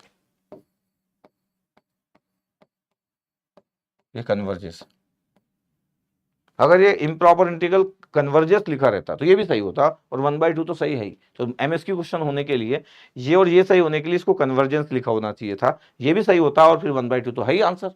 तो दोनों आंसर सही होते हैं, डाइवर्जेंस गलत लिखा है। इम्प्रॉपर इंटीग्रल है, इसमें कोई इशू नहीं है, ये इम्प्रॉपर जो इंटीग्रल है इसमें कोई इशू नहीं है, लेकिन जब मैं पूरी ही बात करता हूं तब गलत है। इसलिए बड़े अच्छे से देखना, आपके पास 1/x³ है। एक और इंपॉर्टेंट चीज की, अगर मैं बोलूं कि एक फंक्शंस के बारे में, क्या था f(x) 1/x³। अच्छा, अपना आंसर भी आ गया। अब थोड़ा एनालिटिकल्स हो जाते हैं, मतलब मैथमेटिकल तो इस बात पे डिपेंडेंट है कि कोई एनालिटिकल किसी का अच्छा थॉट है तो बड़ा अच्छा थॉट माना जाता है, 1/x³ है। 1/x³ जो होता है ये तो ऑड फंक्शन है। यस सर, ऑड फंक्शन है, सिमेट्रिकल अबाउट द ओरिजिन होगा, बिल्कुल सही है। x = 0 पे आपके पास इनफाइनाइट होगी। अब देखो 1 से x³ है, 1 और इनफाइनाइट में कोई इशू नहीं, लेकिन x = 0 पुट करूंगा ना, 1 से इनफाइनाइट के बीच में x = 0 आता कि नहीं आता सर? अगर मैं इसके फिगर की बात करूं, आपको तो मैं बहुत फिगर पूरा सिखाया हूं कि क्या फिगर आपके पास है। 1/x³ का फिगर क्या होता है पता है आपके पास? 1/x³ का एक तो ये ऑड फंक्शन है, f(x) = 1/x³, 1/x³ का फिगर, x = 0 पे इनफाइनाइट हो जाएगा, इनफाइनाइट पे 0 आ जाएगा। पता है इसका फिगर जब हम ड्रॉ करते हैं तो ऐसा बनता है, बहुत फास्ट आपके पास 0 हो जाता है जी। सिमेट्रिकल अबाउट द ओरिजिन, तो symmetrical about the origin the odd function. पता आपके पास अब क्या है, इनफाइनाइट पे 0, इनफाइनाइट इस फंक्शन में अगर आप इनफाइनाइट पुट कर रहे हैं। अच्छा, मैं पूरा फिगर बना दिया, अलग बात है, इंटीग्रेशन 1 से इनफाइनाइट है। एफ इनफाइनाइट पे इसकी वैल्यू 0 होगी, 1/इनफाइनाइट का क्यूब, तो ये 0 ही होगा। एफ -इनफाइनाइट भी 0 होगा। f(0) कितना होगा, f(0) सर 1/0 का क्यूब, मतलब ये इनफाइनाइट होगा, तो 0 पे इनफाइनाइट। बट अभी आपके पास क्या है, ध्यान से अगर आप देखोगे ना तो क्या है, लिमिट कहां से कहां था पता है? लिमिट था 1 से लेके इनफाइनाइट तक, इनफाइनाइट मान लो इसको, ये इनफाइनाइट मान लो। पता है फाइनाइट एरिया, ये फाइनाइट एरिया, ये द फाइनाइट एरिया, इसका मतलब है ये आपके पास ये फाइनाइट एरिया है। इसका मतलब है कि कन्वर्जेंस था। अब इसका रिजल्ट के लिए आपको इंटीग्रेशन सॉल्व करना पड़ा कि कितना एरिया आएगा, तो 1/2 आया, द कन्वर्जेंस। अगर फाइनाइट एरिया है तो कन्वर्जेंस है, ये कन्वर्जेंस है। तो आपको ना थोड़ा एनालिटिकल भी होना चाहिए, कितना अच्छा आप एनालिटिकल है, ये भी बड़ी अच्छी बात है। ये तो 1/x³ के बारे में बात कर दिया। मैथमेटिक्स तो ठीक है कि मैथमेटिक्स आप सॉल्व कर लेते हो, मैथमेटिक्स तो हम सॉल्व करेंगे और कर भी लिए, कोई इशू नहीं है। This is the figure, okay. ध्यान से देखते रहना एक एक चीज को। The value of integral -∞ to 0 e⁻x dx है। इम्प्रॉपर इंटीग्रल है भी है माइनस इन्फाइनाइट के कारण। ये अगर मैं बोलूँ कि क्या ये इम्प्रॉपर इंटीग्रल है ये माइनस इन्फाइनाइट के कारण इम्प्रॉपर इंटीग्रल है, बिल्कुल बात है। क्या ये डाइवर्जेंस है, ये कैसे बता देंगे सर बिना सॉल्व किए? ये सही बात है कि बिना सॉल्व किए हम इसकी बात कैसे कर देंगे, सॉल्व तो करना पड़ेगा हमको। अगर मैं इसको सॉल्व करना चाहता हूँ तो मैं सॉल्व तो करूंगा। Mathematics e raise power x का integration e raise power x ही होता है, इंटीग्रेशन तो वही होता है, जीरो से माइनस इन्फाइनाइट है। अपर लिमिट पुट किए zero minus upper lower limit put किए माइनस इन्फाइनाइट, ई की पावर जीरो कितना होता है 1 होता है, ई की पावर माइनस इन्फाइनाइट कितना होता है 0 होता है, तो आंसर 1 आ गया। इसका मतलब है कि सर ये तो फाइनाइट एरिया आ रहा है। 1 मतलब क्या हुआ, फाइनाइट एरिया। 1 मतलब क्या हुआ, फाइनाइट एरिया। और फाइनाइट एरिया मतलब क्या हुआ, कन्वर्जेंस। इसका मतलब हुआ कि सर तो डी आंसर गलत लिखा है, यस डाइवर्जेंस लिखा हुआ है, और आंसर आपका कितना आया 1 आया सर। तो 1 आंसर तो ये लिखा हुआ हमारे पास, this is the c answer. Yes sir c answer आ गया, देखो जरा ध्यान से, यस सी आंसर आ गया। फाइनाइट सिंपली इंटीग्रेशन सॉल्व कर लिया। अच्छा कई बार लोग एडवांटेज में वो लोग रहते हैं जो ज्यादा सोचते नहीं और इंटीग्रेशन सॉल्व कर देते। इंटीग्रेशन तो आंसर देगा, मैथमेटिक्स आंसर क्यों देगा? अच्छा आपको अगर देखने, लेकिन जब कोई व्यक्ति किसी को नेक्स्ट लेवल पे ले जाना चाहता है तो फिर एक नॉर्मल इंटीग्रेशन करने वाला व्यक्ति स्टेटमेंट के आंसर दे नहीं सकता है। मतलब वो इंटीग्रेशन तो सॉल्व कर सकता है, लेकिन कभी दिन उसको अगर कोई बोले ना कि चलो आज अब आपको ले जाते हैं दूसरी दुनिया में, तो फिर वो दूसरी दुनिया में जा नहीं सकता सिर्फ इंटीग्रेशन करने वाला। ई रेस पावर एक्स है, पता है ई रेस पावर एक्स की अगर मैं फिगर की बात करूं कि ई रेस पावर एक्स का फिगर कैसे होता है, जीरो पे 1 आएगा, इन्फाइनाइट पे इन्फाइनाइट आएगा, माइनस इन्फाइनाइट पे 0 आएगा, ऐसा बनता है। एक्स इक्वल टू 0 पे 1 है, इन्फाइनाइट पे इन्फाइनाइट है, और माइनस इन्फाइनाइट पे 0। This the figure. पता आपके पास कहाँ से कहाँ बोला था, पता है माइनस इन्फाइनाइट से 0 तक बोला था, माइनस इन्फाइनाइट है और ये 0 है। इसका मतलब है कि आपके पास जो एरिया था, अगर मैं ध्यान से बोलूँ तो ये वाला था, ये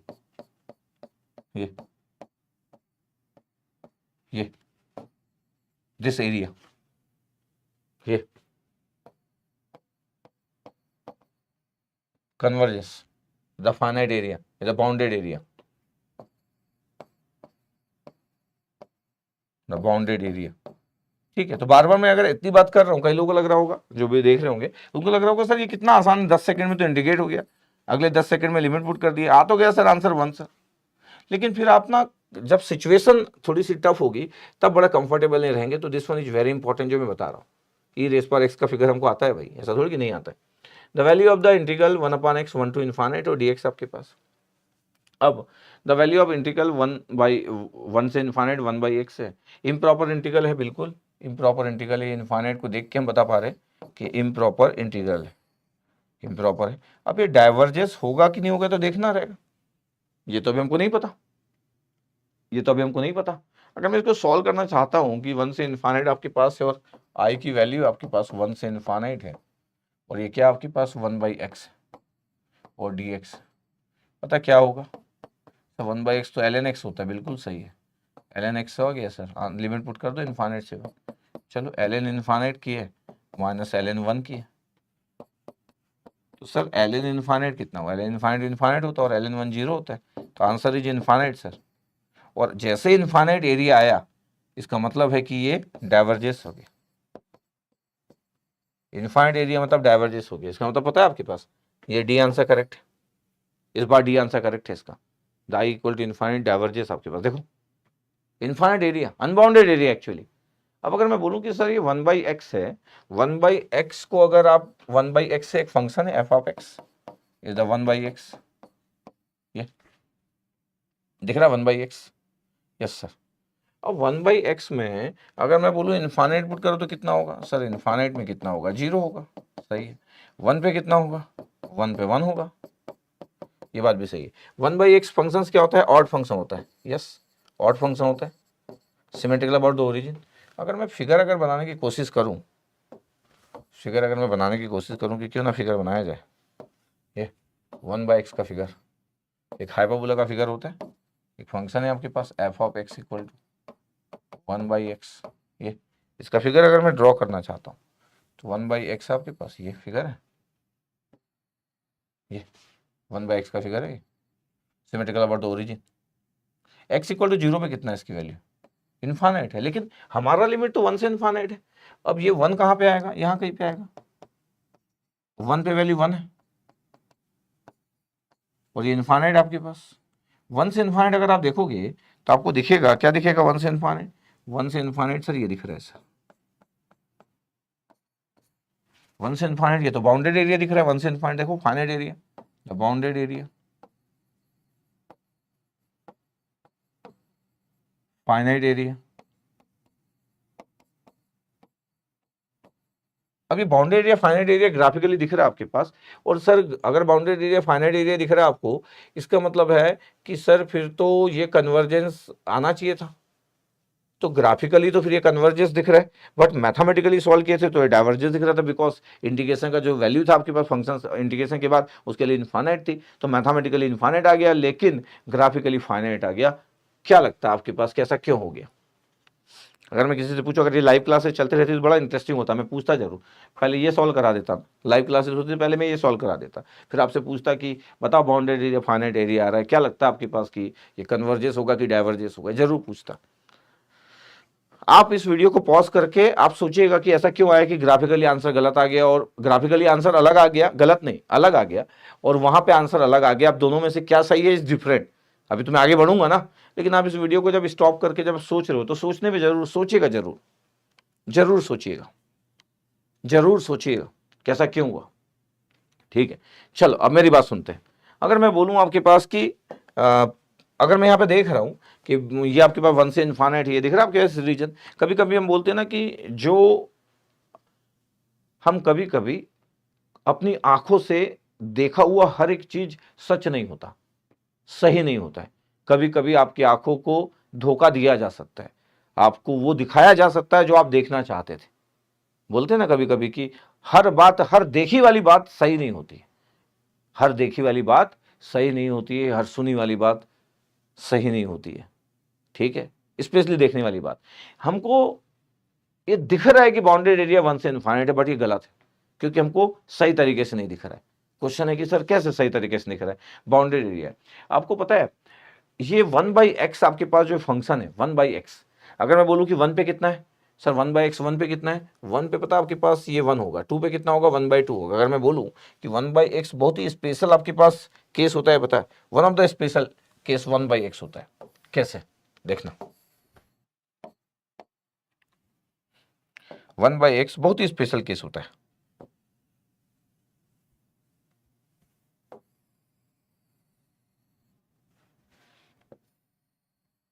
ये जब मैं बोल रहा था कि बहुत ही स्पेशल केस है, तो सपोज करो ये आपके पास है 1,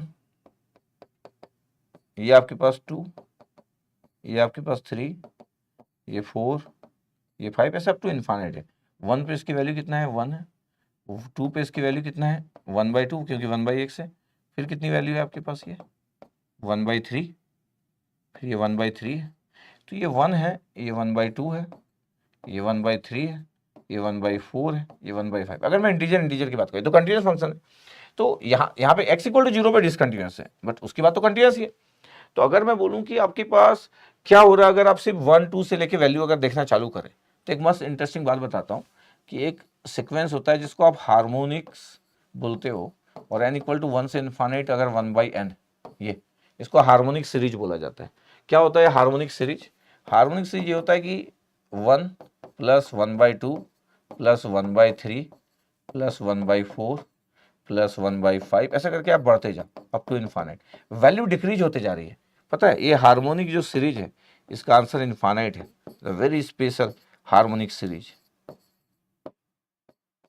ये सबसे स्पेशल होता है 1/n, हमारे पास 1/x था, एक ही बात है। हाँ, ये तो डिस्क्रीट वैल्यू पुट किया 1 2 3 4 इनफाइनाइट इंटीजर वैल्यू, हमारे पास तो सब वैल्यू है। जब सब वैल्यू है तो उसमें इंटीजर भी होगा, 1 भी होगा, 2 भी होगा, 3 भी होगा, इस पे वैल्यू आपके पास इनफाइनाइट आएगी आपके पास।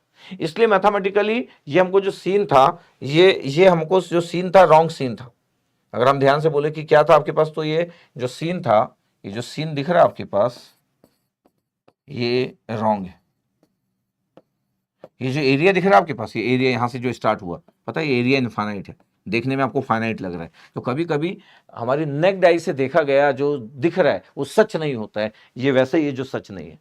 क्यों? क्योंकि 1 से लेके इनफाइनाइट तक this the 1/x is the very special one, very special one. अगर ये 1/n एक्स स्क्वायर है, 1/x³ है, ये सबका आंसर आपके पास कोई इशू नहीं होता। जैसे 1/n है, अगर मैं आपको बोल दूं कि ये सर 1/n² होगा, अगर आपके पास मैं ऐसा बोल दूं कि सर एक समेशन है और n की वैल्यू 1 से इनफाइनाइट है और ये 1/n² है, पता है n की जगह 1 पुट करोगे तो 1, फिर 2 पुट करोगे तो 4, फिर 3 पुट करोगे तो 9, ऐसा बढ़ते जाएगा और वैल्यू कम होते जाएगी, वैल्यू कम होते जा रही है। तो यहाँ पे क्या पता दिख रहा है, वैल्यू कम होती जा रही। तो ये इनफाइनाइट नहीं होगा, तो फाइनाइट वैल्यू, ये फाइनाइट ही होगा, द फाइनाइट वैल्यू।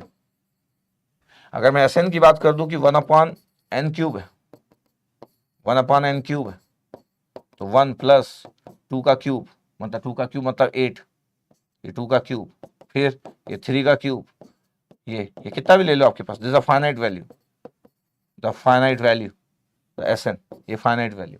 इसका मतलब ये हुआ कि अगर मैं 1 से इनफाइनाइट की अगर मैं बात करूं कभी, इसका मतलब ये हुआ कि सर आप ये बोलना चाह रहे हो हाँ कि 1 से इनफाइनाइट 1/x dx जब आप कर रहे हो तो ये तो इनफाइनाइट था, लेकिन 1 से इनफाइनाइट अगर 1/x² कर रहे हो आप, 1/x² dx कर लो, ये फाइनाइट आएगा। 1 से इनफाइनाइट 1/x³ कर लो, अच्छा मैथमेटिकली भी सॉल्व कर लो, ये फाइनाइट आएगा।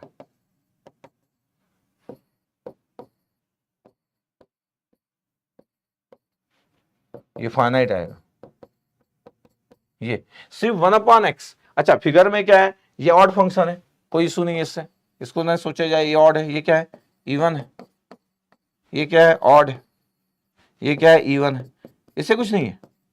लेकिन मैं जैसे 1 से इनफाइनाइट की बात कर रहा हूं तो जैसे जैसे आपके पास फास्ट मोड में 0 होते जा रहा है, अगर मैं सिर्फ राइट साइड का फिगर बनाऊं तो पता है 1/x का फिगर 1/x², सिर्फ राइट साइड का फिगर बना रहा हूं मैं, दोनों साइड का नहीं बना रहा हूं, ये पता दोनों आपके पास, सब में आपके पास क्या होगा, सिर्फ अगर मैं 1 से इनफाइनाइट के 0 से इनफाइनाइट का फिगर बना रहा हूँ, सभी वैल्यू 0 पे इनफाइनाइट है, सभी वैल्यू 0 पे इनफाइनाइट है। अगर मैं बोलूँ कि जो 1/x का फिगर होता है ये बड़े आराम से आपके पास 0 होता है, आपके पास स्लोली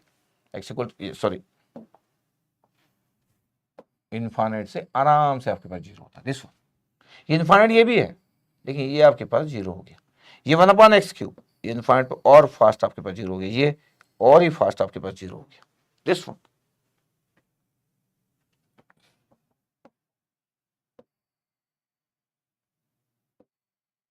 ये इसका मतलब है कि बस ये आपके पास जो सीक्वेंस है ना 1/x वाला, ये तो 1/x, ये हमारे पास जो है ये डाइवर्जेंस है, बस ये सब कन्वर्जेंस है, इसमें कोई इशू नहीं है 1 से इनफाइनाइट में। ये अगर मैं 1 से इनफाइनाइट अगर पुट करूं ना कि x की वैल्यू अगर 1 से इनफाइनाइट है, सब में 1 से इनफाइनाइट डाल लिया, इतना बेहतरीन पता होना चाहिए, इतना बेहतरीन। अच्छा हम कभी इतना डिटेल में जाते नहीं होंगे, या कोई लोग जाते होंगे तो पता नहीं, बट मेरे को लगता नहीं जाते होंगे, तो हमको पता नहीं चल पाता। इसलिए ग्राफिकल अगर आपके पास आइडिया नहीं है तो आपको समझ ही नहीं आएगा। अगर कोई सोचवाने की कोशिश करेगा मैथमेटिकली तो आप सॉल्व कर लोगे तो कोई बात नहीं, इसका ln x आ जाएगा और लिमिट पुट करोगे 1 से इनफाइनाइट, तो मैथमेटिकली आ जाएगा, ln x में लिमिट पुट करोगे इनफाइनाइट आ जाएगा, ये आपके पास आ जाएगा -1/x और लिमिट पुट करोगे आंसर फाइनाइट आ जाएगा। ये भी तो इंटीग्रेशन तो कोई भी सॉल्व कर सकता है। अगर मैं किसी 11 क्लास वाले को बोलूं, 12 क्लास वाले बोलूं कि मेरे को चारों का इंटीग्रेशन दे दे, वो इसका आंसर इनफाइनाइट दे देगा कि उसको ln इनफाइनाइट पता है, तो इसका आंसर उसका इनफाइनाइट, इसका फाइनाइट, इस चारों के आंसर उसके करेक्ट आ जाएंगे। लेकिन उसको ये नहीं पता होगा थॉट, ये thought is very very important, ये थॉट उसको नहीं पता हो सकता। दिस वन, ये दिखा आपको, ओके। यही चीज थोड़ी देर पहले एक जगह अपन टेक्स्ट बुक से जो लिए थे, क्या टेक्स्ट बुक से लिए थे, उसी जगह में एक जगह बात हो रही थी जो टेक्स्ट बुक से जब हम कुछ की पॉइंट लिख रहे थे, आपको पता है, वापस जाता हूं मैं आपको दिखाता हूं, कुछ की पॉइंट की बात कर रहे थे कि ये 1/x की पावर p और p की वैल्यू 1 ग्रेटर देन होगा। अगर p की वैल्यू 1 से ज्यादा हो गया ना तो ये 1 से इनफाइनाइट जो होगा ये कन्वर्जेस होगा, बट p = 1 पे डाइवर्जेस हो जाता है, पता है आपके पास, अगर ये p की वैल्यू 1 हो जाए 1/x ln x आ जाएगा। बट इतना याद रखने की नीड नहीं है, हमको समझ आना चाहिए मैथमेटिकली, ग्राफिकली, थॉट प्रोसेस आपको समझ आना चाहिए, दैट इज इंपॉर्टेंट। तो ये बड़ा अच्छा था 1/x वाला, किसी को देखने से सीन जो है वो सीन ही गलत दिख रहा है ना, अपने नेक डाइक से हर बार देखा हुआ सच सच नहीं होता, ये वैसे ही 1/x का ग्राफिकल फिगर, ओके। इसको हम हार्मोनिक सीरीज बोलते हैं, तो वेरी वेरी स्पेशल 1/n, बाकी सब फाइनाइट वैल्यू दे देगा, but this the infinite value. अब ये the value of the integral 0 से इनफाइनाइट आपके पास। अब मेरे को पता है कि इम्प्रॉपर इंटीग्रल है, यस ये इम्प्रॉपर इंटीग्रल है, कि इम्प्रॉपर इंटीग्रल है, x = 0 पे 0 आ जाएगा, इसलिए इम्प्रॉपर इंटीग्रल है, अच्छा, इस इंटीग्रेशन की वैल्यू आपके पास 0 से 8 है, यस सर, dx है, और ये x की पावर ये आपके पास है, तो कितना हो गया x की पावर 1/3, x की पावर 1/3, दिस वन, दिख रहा है आपको, यस सर। अब इम्प्रॉपर इंटीग्रल है, अगर इन्फाइनाइट आएगा तो आ जाएगा। अब अगर मैं इसको बोलूँ कि मेरे को सॉल्व करना है, 0 से इन्फाइनाइट आपके पास है, अगर इसको मेरे को सॉल्व करना है तो ठीक है, i की वैल्यू 0 से 8 था और x की पावर -1/3 हो गया, ऊपर गया तो ये dx, i की वैल्यू x की पावर -1/3 + 1 और -1/3 + 1, लिमिट ये 8 है और ये 0, ठीक है। तो i की वैल्यू कितना आ गया, i की वैल्यू आ गया आपके पास, अब लिमिट की बात करें तो ये कितना आ गया 2/3, 3 2/3, 2/3 था तो 3/2 बाहर आ गया, और ये कितना आ रहा है x की पावर 2/3 आ रहा है, तो x की पावर 2/3, और ये आ गया आपके पास 8 और ये आ गया 0, तो 3/2 बाहर था, जैसे 8 पुट किया मैं तो 8 की पावर 2/3 माइनस 0 की पावर 2/3, 0 की पावर 2/3 तो 0 हो गया, 3/2 था, 8 की पावर 2/3 मतलब 2 की पावर 3 होता है 8, और ये 2/3 तो 3 कैंसिल आउट, तो 2 का स्क्वायर आ गया मतलब 4, तो 3/2 × 4 आ गया, और जब मल्टीप्लाई किया तो 6 आ गया। इसका मतलब है कि इस इंटीग्रेशन की वैल्यू तो फाइनाइट आ रही है, इसका मतलब फाइनाइट एरिया है, तो ये कन्वर्जेंस नहीं हो सकता, तो डी आंसर नहीं है, आंसर इज 6, द 6 आंसर, इस आंसर। देखो आपके पास ये कन्वर्जेंस था, अगर मैं बोलूँ कि इम्प्रॉपर इंटीग्रल कन्वर्जेंस है तो बिल्कुल कन्वर्जेंस है ये। एग्जाम्पल नंबर 86 ले लिया हम लोग। अब ये आपके पास the value of the integral 0 to 1 है, x - 1 की पावर 1/3 है। अब देखो आपके पास 0 और 1 फाइनाइट है, ये इम्प्रॉपर इंटीग्रल काइंड 2 है, क्योंकि x = 1 पे इस फंक्शन की वैल्यू, अगर मैं बोलूँ कि इस फंक्शन की वैल्यू, इस ये जो फंक्शन है 1 अगर मैं 1 पुट कर दूँ तो 1/1 - 1 ये, तो 1/0, तो इनफाइनाइट आ गया। देखो आपके पास ये, इसका मतलब ये इम्प्रॉपर इंटीग्रल है, बिल्कुल इम्प्रॉपर इंटीग्रल है। किसके कारण है आपके पास इम्प्रॉपर इंटीग्रल, 1 के कारण, क्योंकि 1 पुट करने से आपके पास इनफाइनाइट आ रहा फंक्शन, इस 1 के कारण इम्प्रॉपर इंटीग्रल।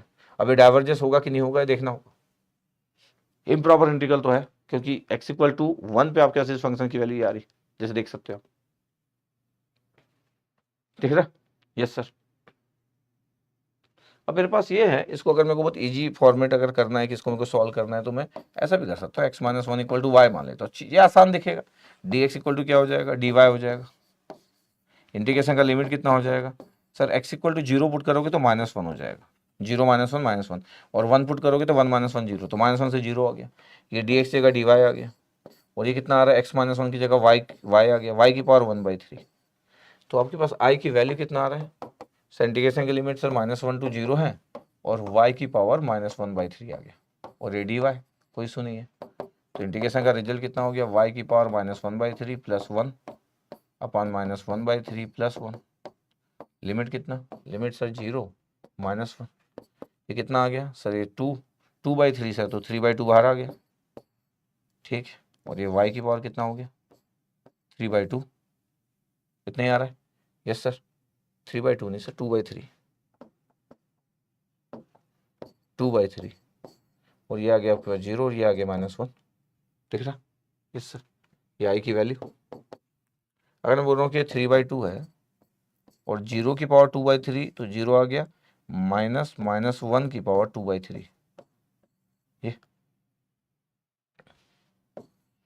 आंसर कितना था, 3/2 था, तो अगर ये 3/2 है, ये आपके पास आ गया -1 का पावर स्क्वायर कर लो और उसका भी पावर 1/3 कर लो, तो 2/3 हो गया, तो 3/2 -1 बाहर है, -1 का स्क्वायर कितना होता है 1, 1 की पावर 1/3 1, तो ये 1 आ गया, तो -3/2 आ रहा है आंसर, ऑप्शन में था -3/2 के, हाँ -3/2 आंसर में था, द आंसर इज -3/2। बस इसमें एक मैथमेटिक्स वाला पार्ट अच्छा था कि -1 की पावर 2/3 कैसे निकाले अपन, -1 की पावर 2/3 कैसे फाइंड आउट किए, ये कैसे सॉल्व किए, -1 की पावर 2 की है, इसका भी पावर ये 1/3 की है, तो -1 की पावर 2/3 आ गया, हाँ, -1 का स्क्वायर कितना होता है 1 होता है, 1 की पावर 1/3, 1 की पावर 1/3 मतलब 1, ये क्लियर रहना चाहिए दिस वन, तो -3/2 आ रहा है, इम्प्रॉपर इंटीग्रल डाइवर्जेंस नहीं, द कन्वर्जेस आ रहा है, is not diverges, the converges. देखो जरा ध्यान से। ओके सर, इतना दिखा? Yes sir. अब आपके पास ये इम्प्रॉपर इंटीग्रल डाइवर्जेस फिर से लिखा। इम्प्रॉपर इंटीग्रल आपके पास क्यों है? क्योंकि ये जो फंक्शन है 1/√1 माइनस एक्स स्क्वायर, अगर मैं इसमें एक्स की जगह 1 पुट कर दूं तो इन्फाइनाइट आ रहा है, क्योंकि 1/0 आ रहा है, √1/√0 तो इन्फाइनाइट आ रहा है, इसलिए इम्प्रॉपर इंटीग्रल है। यस, इम्प्रॉपर इंटीग्रल है। किस कारण? 1 के कारण। ठीक, अब मेरे को इसकी वैल्यू चाहिए। मेरे पास ये हो सकता है आपके पास कि 1 माइनस एक्स स्क्वायर है हमारे पास। अब इसकी वैल्यू अगर मेरे को चाहिए तो मैं बोल सकता हूँ कि सर ये तो 1/1 minus x square sine inverse x होता है। बिल्कुल सही है। और साइन इनवर्स एक्स सर 0 से 1 पुट करोगे तो कितना आया? साइन इनवर्स 1 आया, हाँ, माइनस साइन इनवर्स 0 आया। साइन इनवर्स 1 कितना होता है? π/2, 90 डिग्री, रेडियन में π/2 और ये 0, आंसर इज π/2 सर। इंटीग्रल की वैल्यू था π/2, ये तो π/2 आंसर। ये डी आंसर गलत हो गया, π/2। एक और चीज याद रखिएगा, मेरा जो लेक्चर नंबर 1 था, इंटीग्रल कैलकुलस का लेक्चर नंबर 1 था, उसमें एक जगह ना अपन जब इंटीग्रेशन की बात कर रहे थे तो मैं उसको ना एक जगह डिग्री लिख दिया था, इसलिए आंसर गलत था। लास्ट क्वेश्चन था लेक्चर 1 का, इंटीग्रल कैलकुलस का लेक्चर 1 का लास्ट क्वेश्चन, कुछ कैलकुलेटर से सॉल्व कर रहा था तो वहाँ पे एक मिस्टेक था। कमेंट सेक्शन में मेरे अंदाज से कोई लिखा भी है कि सर उसका आंसर मेरा अलग आ रहा है, तो वो सब हमेशा रेडियन वैल्यू लेना चाहिए, हमेशा रेडियन वैल्यू की बात करेंगे, बिकॉज ये एक्स है, द डी एक्स, ये जो डी एक्स होता है ना, और एक्स की वैल्यू 0 to 1 है, एक्स की value 0 to x equal to 1, ये सब रेडियन वैल्यू, ये सब रेडियन वैल्यू है, द रेडियन वैल्यू। तो जब भी आप ऐसा सॉल्व करते हैं तो हमेशा रेडियन में रखेंगे आप, द ऑलवेज रेडियन। ठीक है, कभी अगर आपको जरूरत पड़ गई ट्रिग्नोमेट्रिकल फंक्शंस की। ठीक है, तो साइन इनवर्स एक्स था, आंसर π/2 था। तो ये कन्वर्जेंस था क्या? नहीं था। 1/1 माइनस एक्स स्क्वायर एक फंक्शन था, इम्प्रॉपर इंटीग्रल है, बिल्कुल सही बात है, बट फिर भी नहीं था। अब 2008 के क्वेश्चन की बात करते हैं, IISc बैंगलोर के। अब हम आ गए क्वेश्चन नंबर 231 पे आ गए। क्वेश्चन नंबर 231 पे आ चुके हैं अपन कैलकुलस में, 231वां क्वेश्चन चल रहा है। Which of the following integrals is unbounded? इसका मतलब है कि ये पूछा है कि अनबाउंडेड है। अनबाउंडेड इसका मतलब क्या होता है? Area equal to infinite sir, बिल्कुल सही बात है। अनबाउंडेड का मतलब एरिया इन्फाइनाइट। और क्या बोला जा सकता है सर? डाइवर्जेंस भी बोला जा सकता था सर, बिल्कुल डाइवर्जेंस भी बोला जा सकता था। यस, डाइवर्जेंस भी बोला जा सकता था। अब आपके पास ऑप्शन है, अगर मैं बोलूँ कि देखो आपके पास 0 से π/4 10x है, अब आपके पास, आपको बस भी पता होना चाहिए कि जब कोई ऐसी बात कर रहा है तो फिर, अच्छा अभी फिर मेरे को 10x का नहीं तो इंटीग्रेशन सॉल्व करना पड़ेगा, 10x का फिर इंटीग्रेशन सॉल्व करना पड़ेगा, मेरे को सब चीजें क्लियर है, फिर सब चीजें क्लियर है। या फिर मेरे को ऐसा करना पड़ेगा, ऐसा करना पड़ेगा, sin x by cos x होता है, cos x को आप y मान लोगे तो sin x आ जाएगा आपके पास, फिर आप सॉल्व कर लोगे 0 से π/4। मतलब अच्छा, अगर आपको रिजल्ट नहीं पता है, मान लेते कि दो तरीके से बात कर लेते कि यार सर ये a है, i की वैल्यू 0 से π/4, और ये क्या है? 10x है। ये अगर मैं बोलूँ कि 10x की बात कर रहा हूँ तो फिर तो 10x की बात जब आप करते हो ना, तो 10x की फिगर की बात, किसी को अगर 10x का फिगर पता है तब तो कोई बात नहीं है। 10x का जो फिगर होता है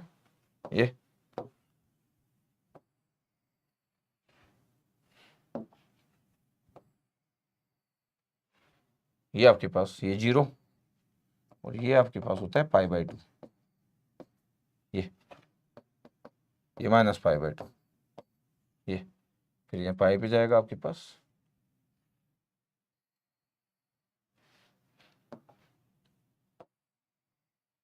ये पाई, अब ये 3π/2, ये डिसकंटिन्यूस होता है आपके पास कहाँ कहाँ पे? π/2 पे, माइनस π/2 पे आपके पास, अगर ऐसा आप देख रहे हो, ये माइनस पाई है,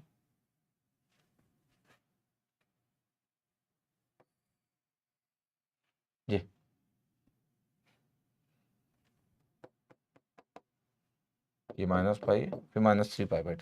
ठीक है, अब मैं बोल रहा हूँ कि देखो आपके पास ये π/2 पे तो डिसकंटिन्यूस है, आपके पास इन्फाइनाइट वैल्यू आपके पास 10π/2 इन्फाइनाइट होता है, लेकिन हमको जो बोला गया था ना वो सिर्फ 0 से π/4 बोला गया था। ये 0 और ये π/4 यहाँ का ही आएगा, तो 0 से π/4 में ना ये एरिया फाइनाइट है, ये इसलिए ये आपके पास कन्वर्जेंट है, कन्वर्जेंट।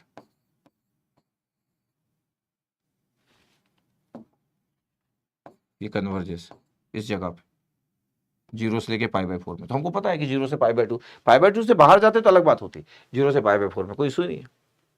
ये इसका तब इसका एरिया फाइनाइट आएगा, तो ये आंसर नहीं सकता पहला।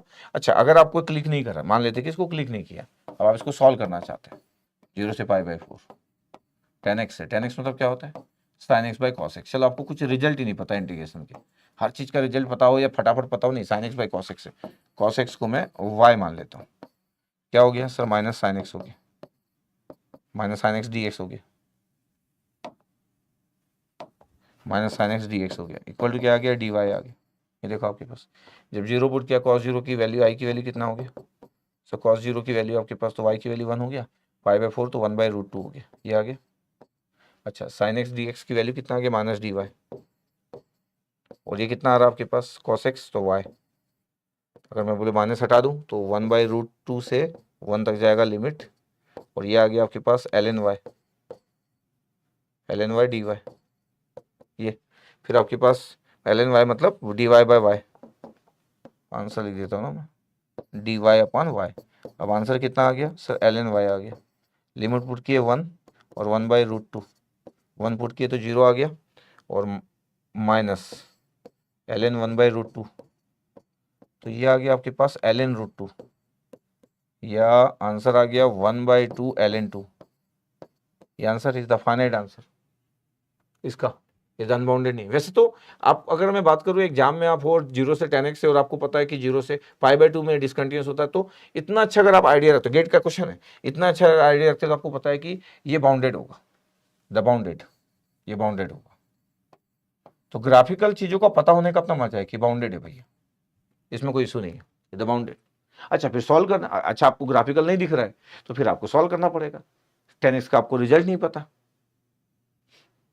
10x का आपको रिजल्ट नहीं पता, आप बोलोगे सर रिजल्ट मेरे को पता था सर मेरे को ln sec x पता था।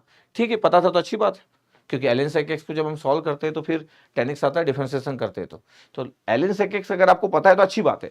अच्छा, मैं तो ये बोलता हूँ कि अगर आपको नहीं पता है तब क्या होगा, देखो दिस वन, देखो सॉल्व, ऐसा नहीं है कि मेरे को 10x का रिजल्ट ln sec x पता है तो सर मेरे को पता है सर तो ही होगा, नहीं, अगर मेरे को नहीं पता है तो भी मैं सॉल्व कर सकता हूं। ये तरीका आपको क्लियर रहना चाहिए कि यार मैं 10x के साथ क्या क्या कर सकता हूं। दैट इज वेरी इंपॉर्टेंट कि आपको कॉन्फिडेंस कितना है, आपको ग्राफिकली कितना पता है। फिर बताओ कैसे ऐसा हो सकता है कि आप एक टेक्निकली बहुत अच्छा नहीं कर सकते, जब आपके पास टेक्निकल, आपके पास एक अच्छा माइंड है, आप कुछ भी क्रिएट कर सकते हो, देख सकते हो। ठीक है, ओके। तो 10x का आपके पास एरिया, आपके पास जो 0 से π/4 फाइनाइट था दिस वन, तो ये आंसर नहीं हो सकता था क्योंकि तो बाउंडेड 1/x² + 1 है, देख रहे 1/x² + 1। अगर ध्यान से देखा जाए तो 1/x² + 1 में किसी को इशू नहीं होना चाहिए। क्यों इशू नहीं होना चाहिए? इसलिए नहीं होना चाहिए क्योंकि हमको पता है कि tan इनवर्स x होता है, और tan इनवर्स x आपके पास अगर मैं 0 से इन्फाइनाइट पुट करूँ तो tan इनवर्स इन्फाइनाइट होगा, tan इनवर्स इन्फाइनाइट π/2 होगा, tan इनवर्स 0 0 होगा, तो π/2 - 0, आंसर इज π/2। ये भी फाइनाइट है, this one is the finite. तो ए आंसर गलत हुआ, बी आंसर गलत हुआ, क्योंकि बाउंडेड है, ये बाउंडेड है। इम्प्रॉपर इंटीग्रल है, ये भी इनफाइनाइट है आपके पास, लेकिन tan इनवर्स x है आपके पास 1/x² + 1, π/2 इसका आंसर है। x e - x dx है आपके पास। अच्छा, जब एग्जाम में हो तो आपको तो फटाफट देखना है। ये देखो आपके पास x e - x, अब x e - x और 0 से इनफाइनाइट, 0 से इनफाइनाइट है। अगर आपको अगर बहुत अच्छा अगर आइडिया है कि x e - x आया था सर, x e - x आया था, i की एक वैल्यू थी, 0 से इनफाइनाइट था, x e - x dx।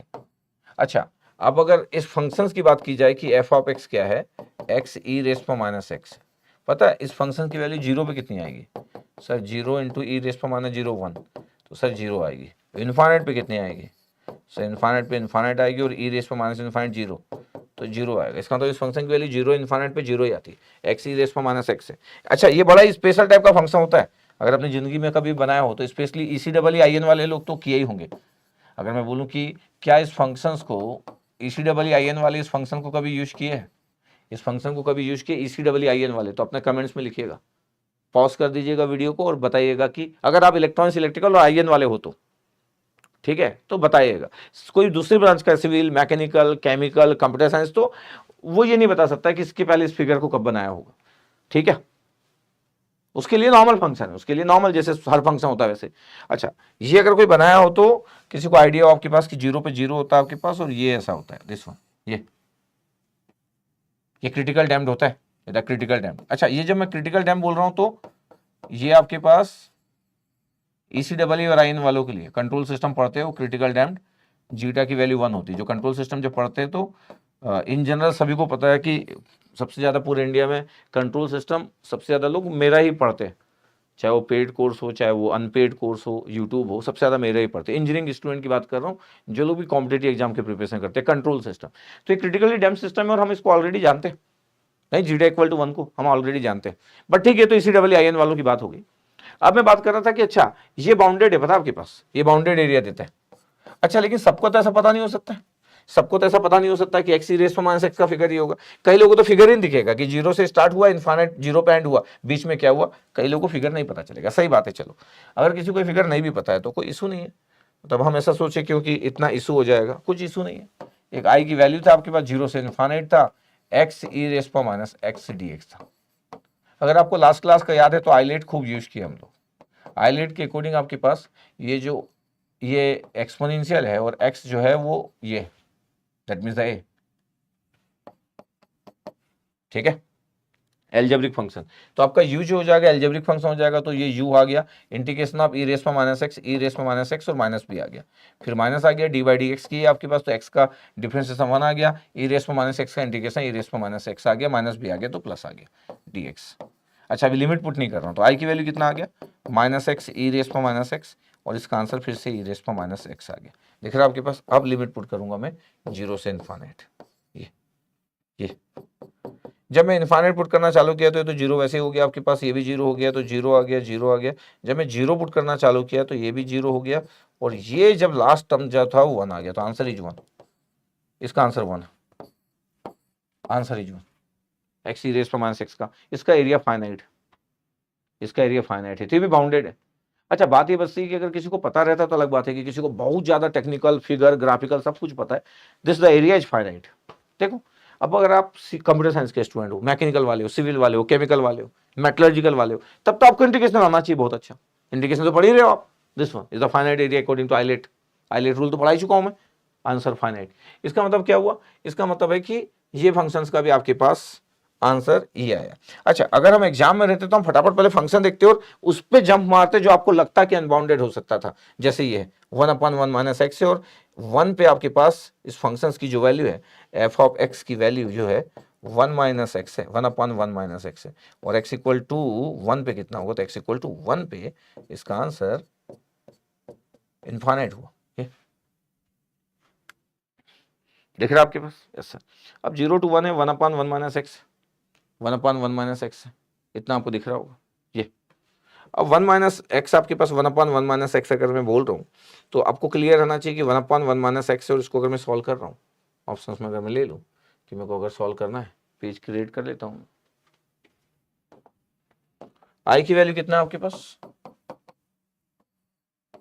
0 to 1 है, और dx/1 - x, ऐसा ही है, यस सर जी, ओके।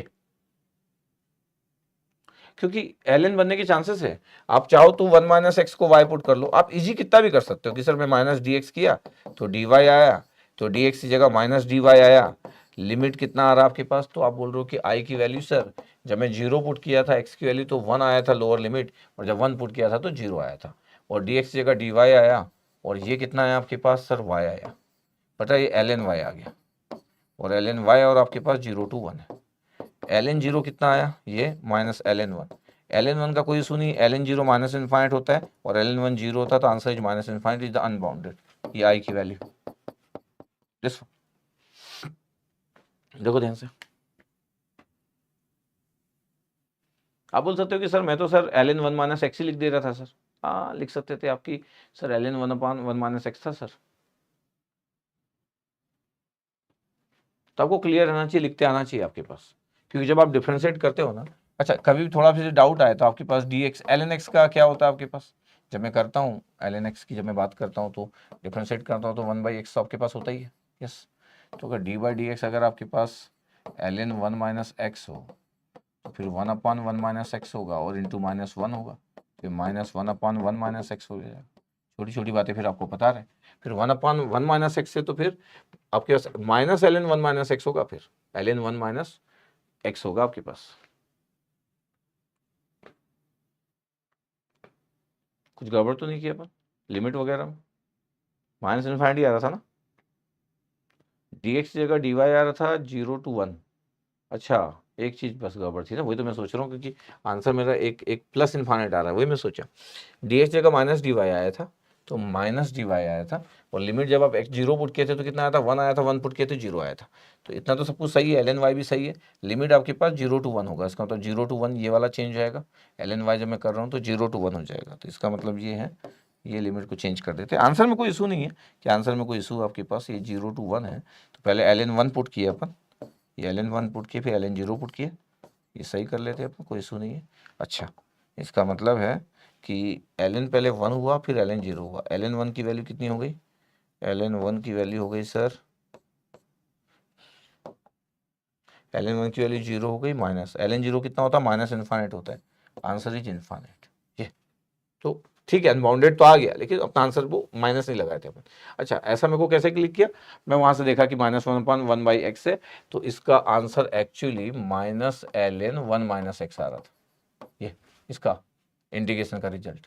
और इसमें अगर मैं पुट करता 0 to 1, तो 1 पुट करता तो 0 आ जाता, ln आपके पास जैसे मैं पुट करता 1, तो ln कितना आ जाता आपके पास, 0 आ जाता, ln 0 माइनस इन्फाइनाइट होता, और पहले से माइनस आता प्लस इन्फाइनाइट आ जाता, इतना आ जाता अभी आपके पास 1 से 0। तो 1 पुट करता तो ln 0 माइनस ln 1, ln 1 तो 0 हो जाता है, ln 0 कितना होता है, माइनस ln 0 कितना होता है, माइनस इन्फाइनाइट, पहले से माइनस है, answer will B plus infinite. इसलिए मैं देखा वहां पे, इसलिए छोटी छोटी बातों को लिखते रहना चाहिए। इसलिए देखो ये माइनस साइन छूट गया था अपने से, आंसर में कोई प्रॉब्लम नहीं था, अनबाउंडेड है आपके पास। तो जैसे आपको दिखा था जब आप एग्जाम में होंगे, कोई व्यक्ति 2008 IISc बेंगलुरु का पेपर दे रहा होगा, तो उसको पहला अटेम्प्ट इस पे लेना चाहिए था कि अनबाउंडेड ये हो सकता है, क्योंकि यहीं पे ln बनने के चांसेस है, यहीं पे ln बनने के चांसेस है। और जब मैं 0 से 1 पुट करूंगा तो इनफाइनाइट टूवर्ड्स इनफाइनाइट हो जाएगा आपके।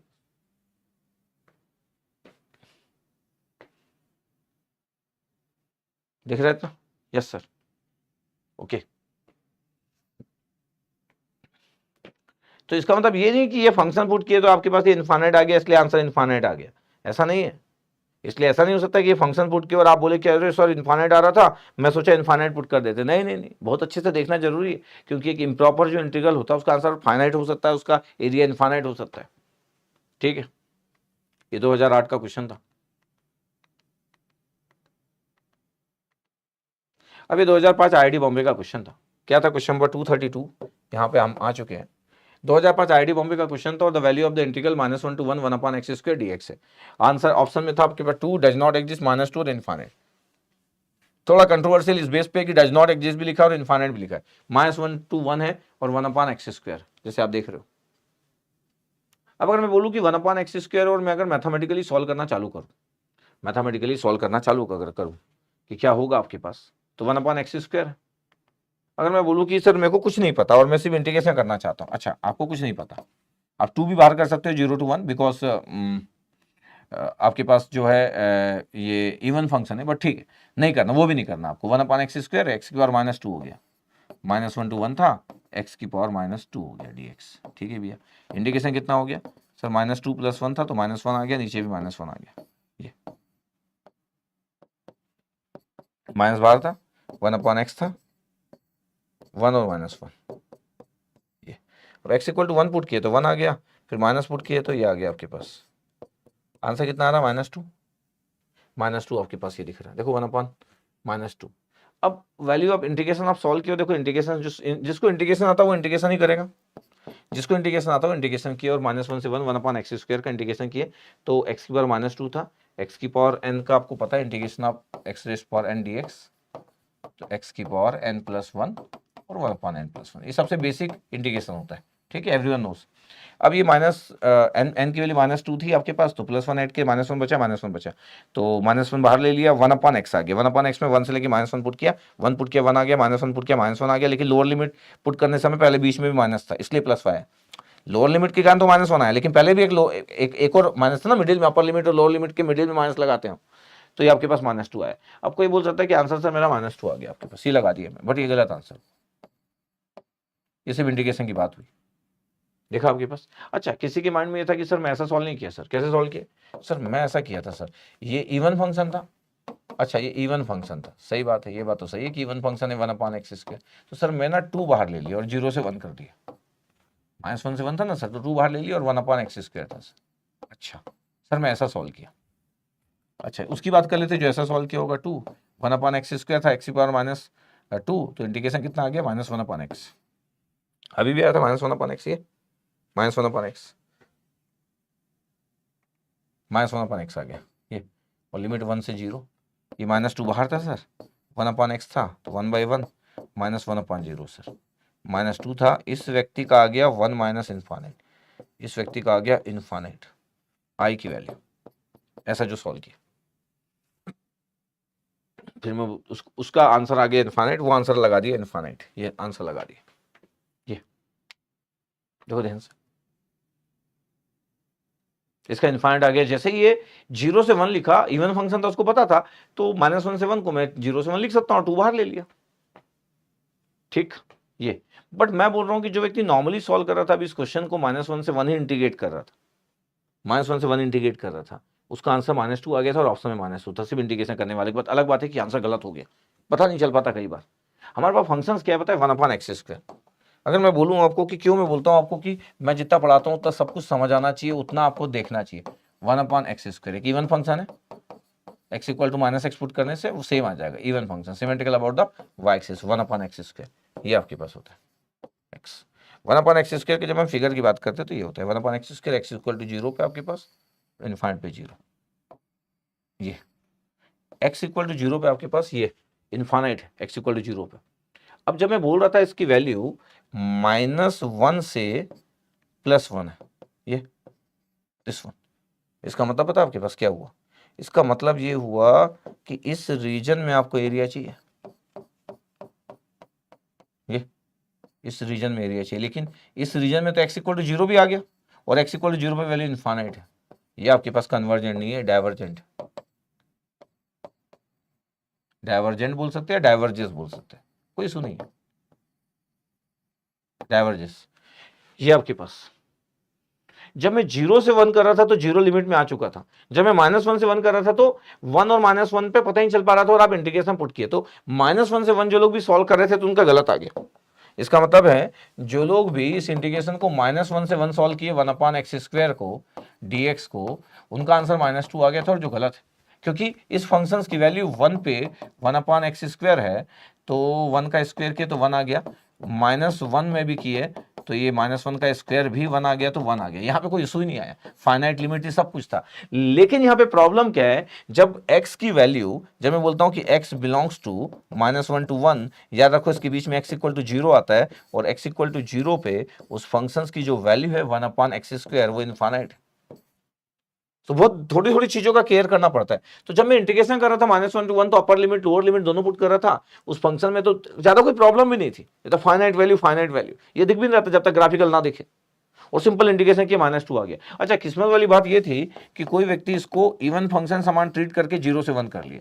अब वो किस्मत वाला था, ऐसा नहीं कि उसको बहुत आता होगा, वो किस्मत वाला था कि वो 0 से 1 किया। अब जब 0 से 1 जब हम किए तो ये 0 वाला पार्ट भी इसमें इंक्लूड हो गया, ट्वाइस आपके पास, क्योंकि इवन फंक्शन का एरिया तो डबल होगा इधर और इधर, लेकिन 2 टाइम्स होगा, लेकिन 0 से 1 किए, जब 0 से 1 कर रहा हूं तो 0 वाला भी इंक्लूड हो गया, और उसको पता नहीं चला कि 0 से 1 में उसका आंसर इनफाइनाइट आ गया, उसको ये नहीं पता चला कि मेरा आंसर सही क्यों आ गया, क्योंकि जब आप 0 से 1 जब आप सॉल्व कर रहे थे ना, सिर्फ 0 से 1 इवन फंक्शन 2 टाइम्स जब आप कर रहे थे, तो उसको नहीं पता चला कि 0 से 1 में जब मैं सॉल्व कर रहा था तो ये 0 था, और ये मान लो ये कहीं पे 1 था, ये और ये 0 था, और जब मैं इसको सॉल्व कर रहा था तो ये इनफाइनाइट आपका आ रहा है, इंटीग्रेशन का रिजल्ट भी आ रहा है, 0 इंक्लूडेड है इसमें, ये इसलिए आपके पास इनफाइनाइट आ गया इंटीग्रेशन करने वाले का। तो किस्मत से ये लक साथ दिया उसका, इंटीग्रेशन करने वाले को उसका लक साथ नहीं दिया, और इनफाइनाइट आंसर आ गया, और infinite is the correct answer, infinite is the correct answer, this one. ये इसलिए आपको इतना अच्छा पता होना चाहिए फंक्शन को देखने के बाद। अच्छा, किसी के माइंड में आ सकता है कि सर ये आंसर क्या है इसका, तो आंसर मैं बोल रहा हूँ कि डी है, आंसर मैं बोल रहा हूँ डी है, ये इज द डी आंसर। अच्छा, लेकिन बहुत सारे लोग जो टीचर लोग करवाते हैं या और भी लोग करवाए होंगे, मेरे गेट एकेडमी की जो बुक मैथ्स की बुक है उसमें आंसर बी लिखा है, डज नॉट एग्जिस्ट लिखा है। जो गेट एकेडमी की बुक है, जो इंडिया में मैथमेटिक्स की सबसे ज़्यादा जो बुक चलती है वो गेट एकेडमी की बुक चलती है पूरे इंडिया में पिछले पिछले 4 साल से। ठीक है, अब तो उसका हार्ड कॉपी भी खत्म होने वाला होगा, अब तो सिर्फ सॉफ्ट कॉपी मिलेगा आगे से। तो उसमें पूरे पूरे जितने भी गेट के पेपर आज तक हुए उसमें जितना भी मैथ्स आया है, ऑल ब्रांचेस सब कवर है, इवन ईएससी वाला पार्ट भी कवर है जो मैथ्स का पोर्शन आता है। तो उसमें भी ये आंसर गलत दिया है, उसमें डज नॉट एग्जिस्ट लिखा है। अब अच्छा, कई लोग ये सोच लेते हैं कि 1/x² है तो सर x इक्वल टू 0 पे फंक्शन डिसकंटिन्यूअस है। बिल्कुल सही बात है, x इक्वल टू 0 पे फंक्शन डिसकंटिन्यूअस। हम भी बोल रहे हैं कि फंक्शन, सभी को पता है x इक्वल टू 0 पे फंक्शन डिसकंटिन्यूअस है। ये फंक्शन ऐसे भी कंटिन्यूअस नहीं होता from minus infinite to infinite. X equal to 0 पे फंक्शन डिसकंटिन्यूअस है। इसका क्या लेना देना कि फंक्शन डिसकंटिन्यूअस है, तो इसका क्या लेना देना कि फंक्शन डिसकंटिन्यूअस है। डिसकंटिन्यूअस लेने से डज नॉट एग्जिस्ट का कोई कंसेप्ट ही नहीं है। इसका मतलब ये हुआ कि आप कभी भी इंटीग्रेशन में अगर वो अनबाउंडेड है, इसका मतलब वो आंसर इनफाइनाइट हो सकता है। डज नॉट एग्जिस्ट का कोई कंसेप्ट ही नहीं है, no concept in this integration की डज नॉट एग्जिस्ट, क्योंकि फंक्शन डिसकंटिन्यूअस आपके पास होगा, बहुत सारे फंक्शन डिसकंटिन्यूअस होंगे पर्टिकुलर किसी किसी लिमिट में। 1/x डिसकंटिन्यूअस है। अरे 1/x जो है वो डिसकंटिन्यूअस है भाई, नहीं 1/x डिसकंटिन्यूअस फंक्शन है, डिसकंटिन्यूअस फंक्शन।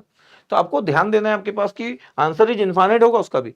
जब मैं एलएन की बात करता हूं तो अभी हम थोड़ी देर पहले बात भी की, हार्मोनिक सीरीज की बात भी की। डज नॉट एग्जिस्ट का कंसेप्ट यहां पे नहीं होता है, बट कुछ लोग इसलिए डज नॉट एग्जिस्ट, ऐसा नहीं कि वो कुछ गलत बोल देते, उनको लगता है कि डज नॉट एग्जिस्ट इसलिए बोल दिया क्योंकि फंक्शन डिसकंटिन्यूअस है। वो लोग कई बार इसमें कंफ्यूज हो गए कि डज नॉट एग्जिस्ट और इनफाइनाइट दोनों दिया था। अच्छा, अनडिफाइंड होना इज डिफरेंट थिंग्स। जब हम लिमिट पढ़ रहे थे तो मैं अनडिफाइंड की बातें करता था, याद होगा आपको, undefined is a different thing. तो जब आप डेफिनेट इंटीग्रेशन की बात करते हैं तो डज नॉट एग्जिस्ट कोई कंसेप्ट नहीं होता है। ज्यादा अनबाउंडेड हो सकता है तो बाउंडेड होगा। दो ही टाइप के आपके आंसर होते हैं, अनबाउंडेड एरिया और बाउंडेड एरिया। अनबाउंडेड एरिया का मतलब ये इनफाइनाइट आंसर होगा, एक इम्प्रॉपर इंटीग्रल का आंसर इनफाइनाइट हो सकता है। और बाउंडेड एरिया आपके पास इसका मतलब है कि वो कन्वर्जेंस है। इनफाइनाइट एरिया इसका मतलब वो डाइवर्जेंट है। बट डज नॉट एग्जिस्ट कोई कंसेप्ट नहीं होता है, चाहे फंक्शन डिसकंटिन्यूअस हो, डिसकंटिन्यूअस फंक्शन तो होता ही है, कोई प्रॉब्लम ही नहीं है। क्या इशू है? ठीक है, ओके। तो डज नॉट एग्जिस्ट वाला कंसेप्ट नहीं है, तो ये आपके इसके पास आंसर ये होगा, ये नहीं होगा कभी भी। ये सिर्फ डिसकंटिन्यूअस फंक्शन बोल के कि फंक्शन डिसकंटिन्यूअस है इसलिए sir does not exist, no no no, please don't do. अच्छा, और भी आगे क्लियर होगा कि ऐसे क्वेश्चन एक बार नहीं आए। ये देखो 1/x² 2004 में भी आया था, 2004 में भी आया था 1/x² -2 से 2 है। अब 1/x² -2 से 2 दिख रहा है आपके पास। अगर मैं बोल दूं कि सर ये -2 से 2 है और 1/x² ऊपर गया तो x की पावर -2 हो गया, बिल्कुल सही है सर। इंटीग्रेट किया तो सर -1/x आ गया, -2 + 1, और सर ये आपके पास 2 से -2 पुट कर दिया, माइनस बाहर आ गया सर, 1/2 पुट कर दिया सर, फिर लोअर लिमिट था सर, फिर -2 पुट किया तो 1/2 आ गया सर। मेरा आंसर सर -1 आ रहा है, आई की वैल्यू देखो जरा ध्यान से जी। अच्छा, अगर कोई अच्छा फ्रेम करता तो इसको वैसा कर सकता था आपके पास, कैसा कर सकता था आपके पास कि -1 इस ऑप्शन में देना होना चाहिए था, माइनस बाहर आ गया, ये 1/2 आ रहा है और ये फिर -1/2 आ रहा है और लोअर लिमिट के कारण तो ये आंसर 1 आया और ये -1, तो एक ऑप्शन -1 भी दिया देना होना चाहिए था। मतलब -1 क्यों नहीं दिए पता नहीं, -1 देना होना चाहिए था। जैसे लास्ट ऑप्शन में, लास्ट क्वेश्चन में दिए थे आपके पास क्या, -2 दिए थे और ये गलत आंसर था, लेकिन दिए तो थे। कोई इंटीग्रेशन करेगा तो इसका आंसर भी, अच्छा कोई सॉल्व कर रहा होगा तो उसको -1 आ रहा होगा, सोच रहा होगा क्या करूं, 1 आ रहा है यहाँ तो ये -1 आ रहा है, फिर वो कुछ ना कुछ करके 1 ला लिया होगा, कुछ ना कुछ करके 1 ला लिया होगा। और -1 अगर ऑप्शन में होता तो बहुत अच्छा होता, -1 लगाते तो भी गलत होता, क्योंकि 1/x² का फिगर आपको पता ही है। जब मैं -2 से 2 भी बोल रहा हूँ तो कोई इशू थोड़ी है। जब आपको पता है इवन फंक्शन है, -2 से 2 की बात जब हम कर भी रहे कि सर ये तो -2 से 2 है, तो कोई इशू तो आई नहीं आपके पास। ये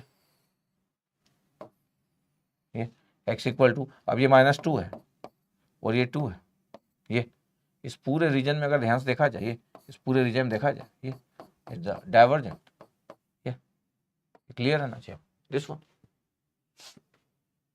तो ये infinite, the area is infinite. अच्छा सर मैथमेटिकल तो नहीं आ रहा सर, मैथमेटिकल इसलिए नहीं आ रहा क्योंकि -2 और 2 पे उस फंक्शन की वैल्यू 1/4 और 1/4 आ जा रही, इसलिए आपको दिख नहीं रहा है। आप लोअर और अपर लिमिट में देख रहे हो तो पता नहीं चल पा रहा है, इसलिए इंटीग्रेशन का आंसर गलत।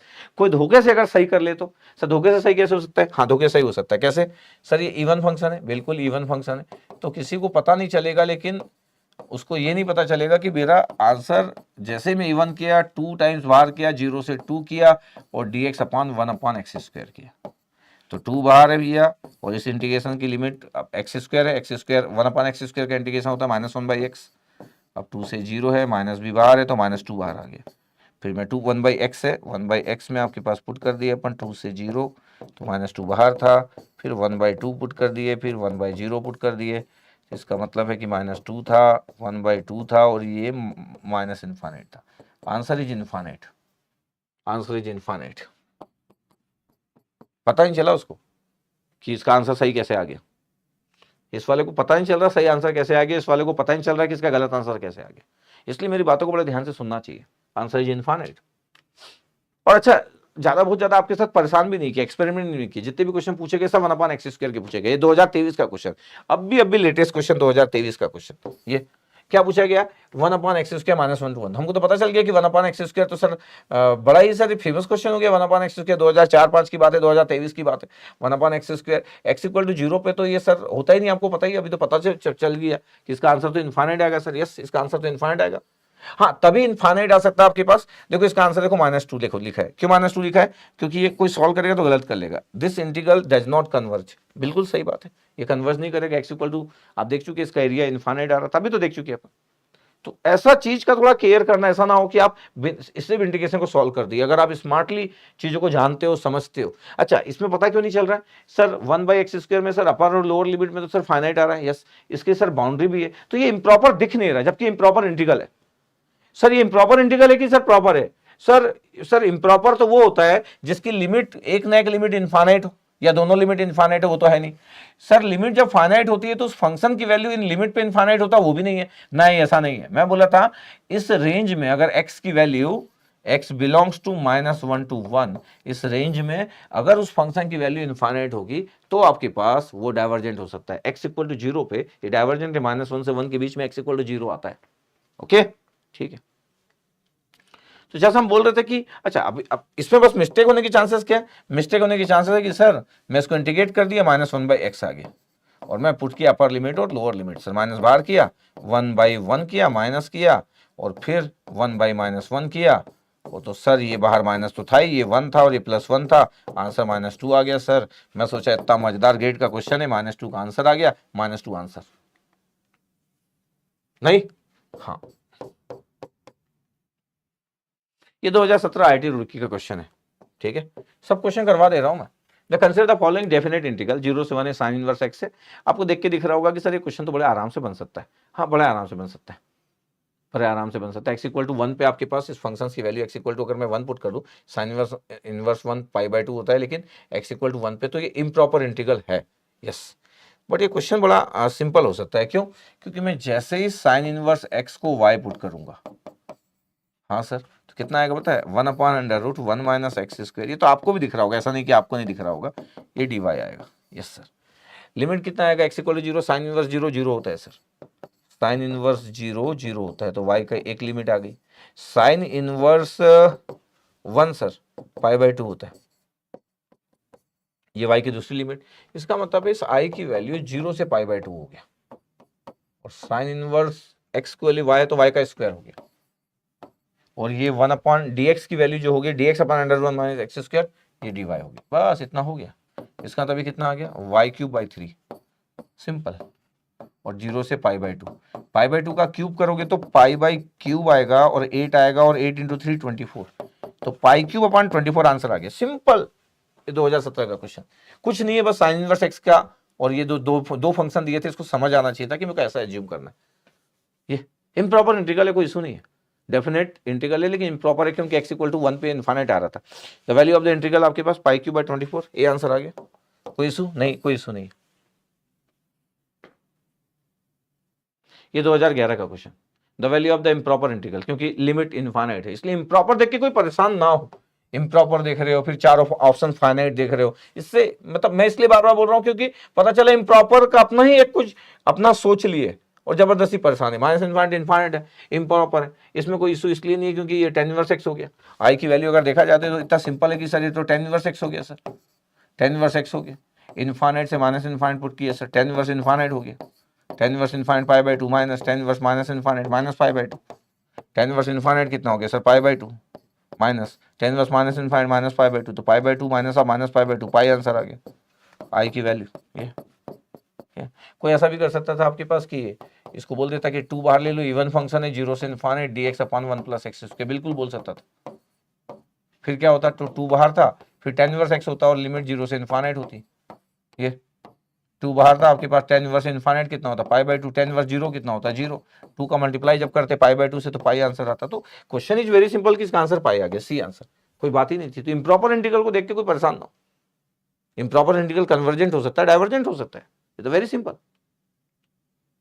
अभी आपके पास है the integral 0 to 1 √1 minus x dx आपके पास इज इक्वल टू, अब आपको पता है कि इम्प्रॉपर इंटीग्रल है क्योंकि x इक्वल टू 1 पे आपके पास ये फंक्शन है, 1 अपॉन √1 माइनस एक्स है, x इक्वल टू 1 पे ये इनफाइनाइट है क्योंकि 1/0 है ये।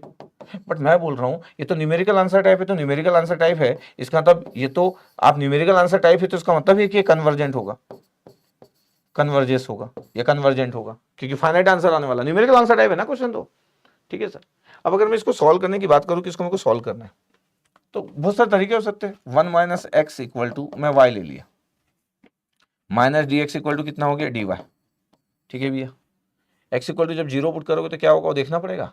x इक्वल टू 0 पे जब मैं 0 पुट किया तो कितना हुआ, 1 माइनस एक्स में 0 पुट किया तो सिर्फ 1 आ गया, 1 पुट किया तो कितना आ गया, 0 आ गया। ठीक है, dx कितना आ गया, माइनस dy आ गया।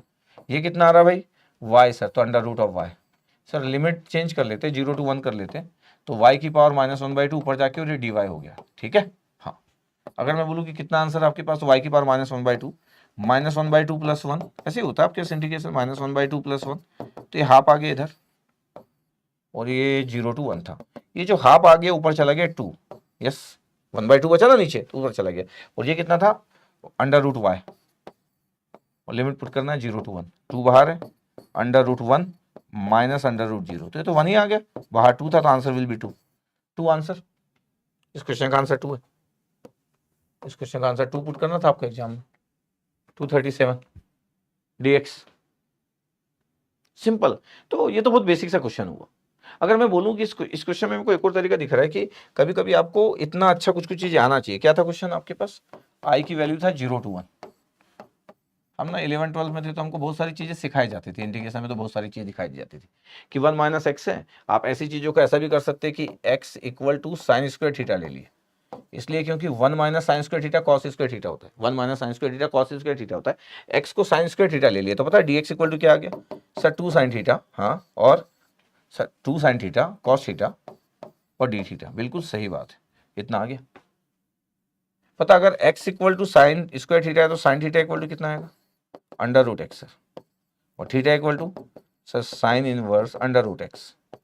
तो अगर x इक्वल टू 0 पुट करोगे तो साइन इनवर्स 0 कितना आ रहा है, अगर मैं थीटा 1 बोलूँ तो sine inverse under root 0, sine inverse 0 ही हुआ तो 0 ही हुआ, theta 2 sine inverse under root 1, sine inverse under root 1 भी 1 होता तो साइन इनवर्स 1 π/2, 0 से π/2 आ रहा आपके पास।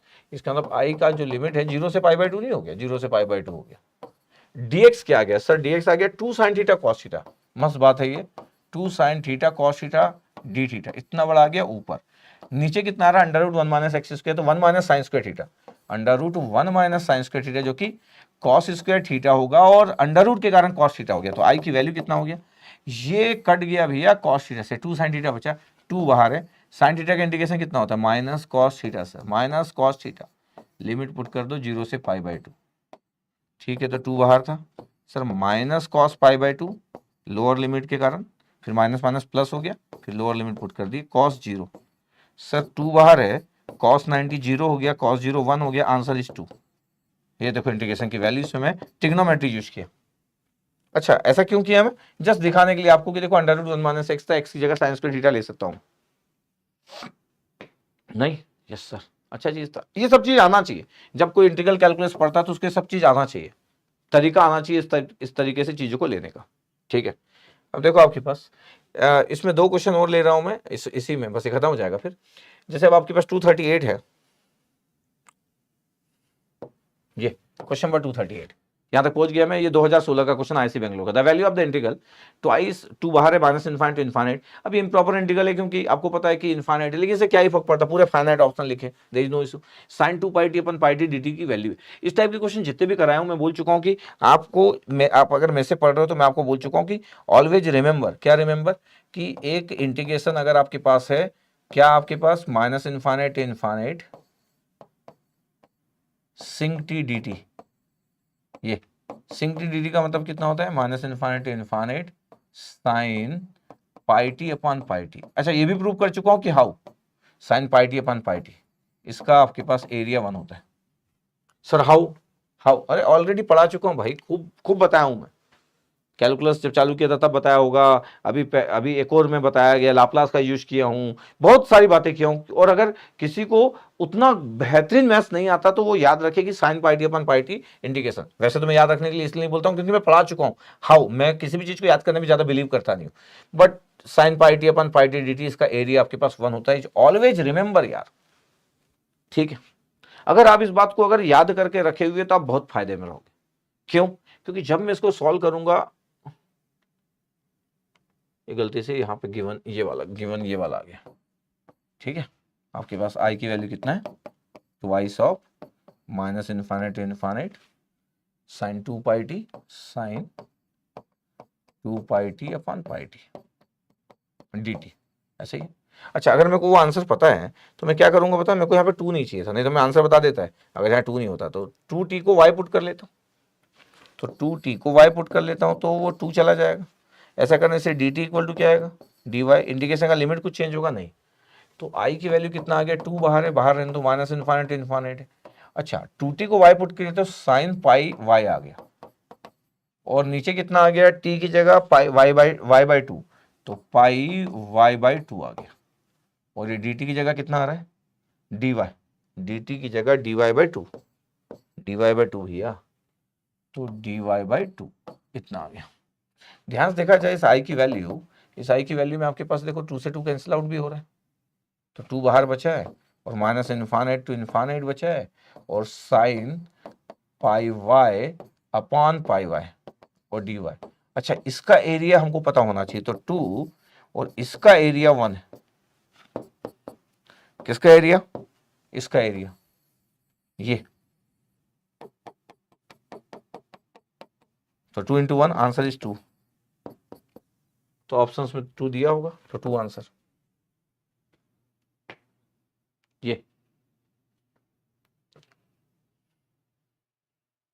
आप ऐसे भी बात कर सकते हो, कैसी बात पता, क्या था आपके पास, आई की वैल्यू कितना था, 2 minus infinite infinite sine 2 pi t upon pi t d t. पता है आई की वैल्यू कितना हो गया, 2 का मल्टीप्लाई कर दिया मैं ऊपर और नीचे, तो देखो 2 मल्टीप्लाई हो गया, 2 पहले से था, 2 का मल्टीप्लाई कर दिया साइन 2 पाई टी, और यहाँ पे 2 का मल्टीप्लाई कर दिया तो 2 पाई टी।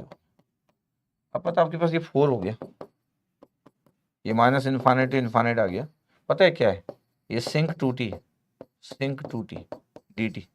ये आपको एक मस्त बात बताता हूँ, ऐसे ही सिंक टी का एरिया कितना होता है पता है आपके पास, सिंक टी का एरिया 1 माइनस इन्फाइनाइट इन्फाइनाइट में, अगर मैं सिंक के टी कर दूं तो एरिया 1/k होगा। वैसे तो मॉड के होता है लेकिन जरूरत नहीं है अभी लिखने की, मैथ्स पढ़ा रहा हूँ मैं, सिग्नल सिस्टम नहीं पढ़ा रहा हूँ। सिंक 2t का एरिया कितना होगा होता है, एरिया में से स्केल्ड हो जाता है, तो सिंक 2t का एरिया जो होगा 1/2 होगा। अगर सिंक टी का एरिया 1 है तो सिंक 2t का एरिया 1/2 होगा। ये था सिंक 2t, तो 4 बार था और इसका एरिया 1/2, तो आंसर इज 2। ये नॉर्मली ये वाला तरीका एक ECEEIN वाले को अच्छा लग सकता है क्योंकि स्केलिंग किया हम, बाकी लोगों को हो सकता है अच्छा ना लगे, लेकिन बाकी लोगों को मैथ्स अच्छा लगना चाहिए। This the style, this the style आपको अच्छा लगना चाहिए। आज का लास्ट क्वेश्चन, फिर बीटा गामा फंक्शन पढ़ेंगे अगली क्लास में, बीटा गामा फंक्शन। ऐसे क्वेश्चन आते रहते, बार बार बोल रहा हूँ, ध्यान देना, ऐसे क्वेश्चन आते रहते। 2007 IIT कानपुर से 239 पे पहुंच गया, साइन टी अपॉन टी था आपके पास, और ये हमारे पास एक क्वेश्चन है कि भैया बोले इसको सॉल्व करो। अब मैं बोल रहा हूँ कि वी नो दैट आपको आना चाहिए कि सर वी नो दैट, क्या वी नो दैट भैया, इसको 2-4 बार लिख लो कि sine pi t upon pi t equal to 1, we know that, बस ये आपको पता है। अब आपको ये बनाना है, क्या करो, बना लो इसको। सर ये पाई नहीं है सर, तो पाई बना लो ना, टी की जगह पाई वाई पुट कर लो, ये देखो बन गया। तो पता है डी टी इक्वल टू कितना आ गया, d t equal to pi d y आ गया। लिमिट 0 में 0 आएगा, इन्फाइनाइट में इन्फाइनाइट आएगा। पता आई की वैल्यू कितना आएगा, लिमिट में कोई चेंज नहीं, 0 से इन्फाइनाइट। ये अच्छा इसमें एक और चीज देखिए, माइनस इन्फाइनाइट इन्फाइनाइट है, ये इवन फंक्शन होता है, ये ऑड ये इवन फंक्शन है टोटल। इसको आप ऐसा भी लिख सकते हो, इसी को कि 2 बाहर किए तो 0 से infinite sine pi t upon pi t equal to 1। तो 0 से इन्फाइनाइट अगर मैं एक साइड के एरिया की बात करूं तो वो 1/2 होगा। एक साइड के एरिया ना 1/2 होगा ये, अगर 0 से इन्फाइनाइट है। वैसे तो माइनस इन्फाइनाइट इन्फाइनाइट 1 ही होता है। अच्छा 0 से इन्फाइनाइट था, इसको सॉल्व कर रहे थे, साइन पाई वाई आ गया, टी की जगह पाई वाई पुट किया तो साइन पाई वाई, और टी की जगह कितना आ गया आपके पास पाई वाई, तो देखो अपना काम हो गया। लेकिन dt की जगह कितना है, dt की जगह आया पाई डी वाई, ये पाई डी वाई आया, देखो जरा ध्यान से। यस सर, तो आई की वैल्यू कितना आ गया पाई बाहर, और इसका आंसर कितना आ रहा है 0 से infinite sine pi y. Variable कुछ भी हो, मैं y को अभी t लिख सकता हूं तो पूरे t बन जाएंगे। इसका आंसर कितना है, इसका आंसर तो अभी बताया सर मैं, ये हाफ एरिया है 0 से इन्फाइनाइट, इसके वैल्यू कितना होता है 1/2 होता है। तो आई का आंसर कितना हो गया सर पाई/2 सर, ये 1/2 था तो पाई/2 आंसर ऑप्शंस में है। यस सर, बी आंसर पाई/2 आंसर सर। देखो जरा ध्यान से, आ गया आंसर। इसलिए आपको ये सब चीजें समझ आना चाहिए। अगर ध्यान से देखा जाए तो ये भी इम्प्रॉपर इंटीग्रल है, बिकॉज इनफाइनाइट आपके पास लिमिट में, तो इसलिए इम्प्रॉपर इंटीग्रल, तो इससे कोई प्रॉब्लम नहीं। इसके पहले वाला भी लिमिट में आपके पास था, अपर लोअर लिमिट दोनों जगह इनफाइनाइट था, तो इम्प्रॉपर इंटीग्रल। इससे कुछ नहीं होता कि इम्प्रॉपर इंटीग्रल है तो आंसर इनफाइनाइट होगा, बार बार रिपीट कर रहा हूं मैं, है ना। क्वेश्चन को ध्यान से देखिए कि कोई क्या पूछना चाह रहा है। सब फाइनाइट ऑप्शन से भूल जाओ, कोई आपसे कन्वर्जेंस डाइवर्जेंस की बात नहीं कर रहा, न्यूमेरिकल आंसर टाइप है, कोई कन्वर्जेंस डाइवर्जेंस की बात नहीं कर रहा है। अगर वो खुद इनफाइनाइट ऑप्शन आंसर में लिखा है या कन्वर्जेंट डाइवर्जेंट लिखा है तो फिर भैया केयरफुल हो जाओ। अगर ऑप्शन में इनफाइनाइट लिखा है, क्वेश्चन में इम्प्रॉपर लिखा है, कुछ नहीं होता उससे। अगर ऑप्शन में इनफाइनाइट लिखा है या ऑप्शन में कन्वर्जेंट डाइवर्जेंट की बात कर रहा है, आराम से फिर कूल तरीके से हैंडल करना है। ओके ठीक है, तो ये कंप्लीट किया मैं, लगभग इतना कंप्लीट किया। ठीक है, तो आई होप आपको इतना क्लियर हो चुका है। तो ये इंटीग्रल कैलकुलस का आपका पार्ट नंबर 3 था। अगली क्लास में बीटा गामा फंक्शन डील कर दूंगा मैं, तो बीटा गामा फंक्शन का आपको आइडिया हो जाएगा। फिर ऑर्डर ऑफ इंटीग्रेशन डील कर दूंगा, जिसमें change of order of integration होता है, जिसमें एरिया बाउंडेड की बात होती है। वो बड़ा इंटरेस्टिंग है क्योंकि क्वेश्चन वगैरह सब आता है, सब एरिया से क्वेश्चन आते हैं आपके पास, आपको सब आना चाहिए। ठीक है, चलो कमेंट सेक्शन में बताइएगा आपको कैसा लग रहा है, क्या लग रहा है करके। Okay, thank you.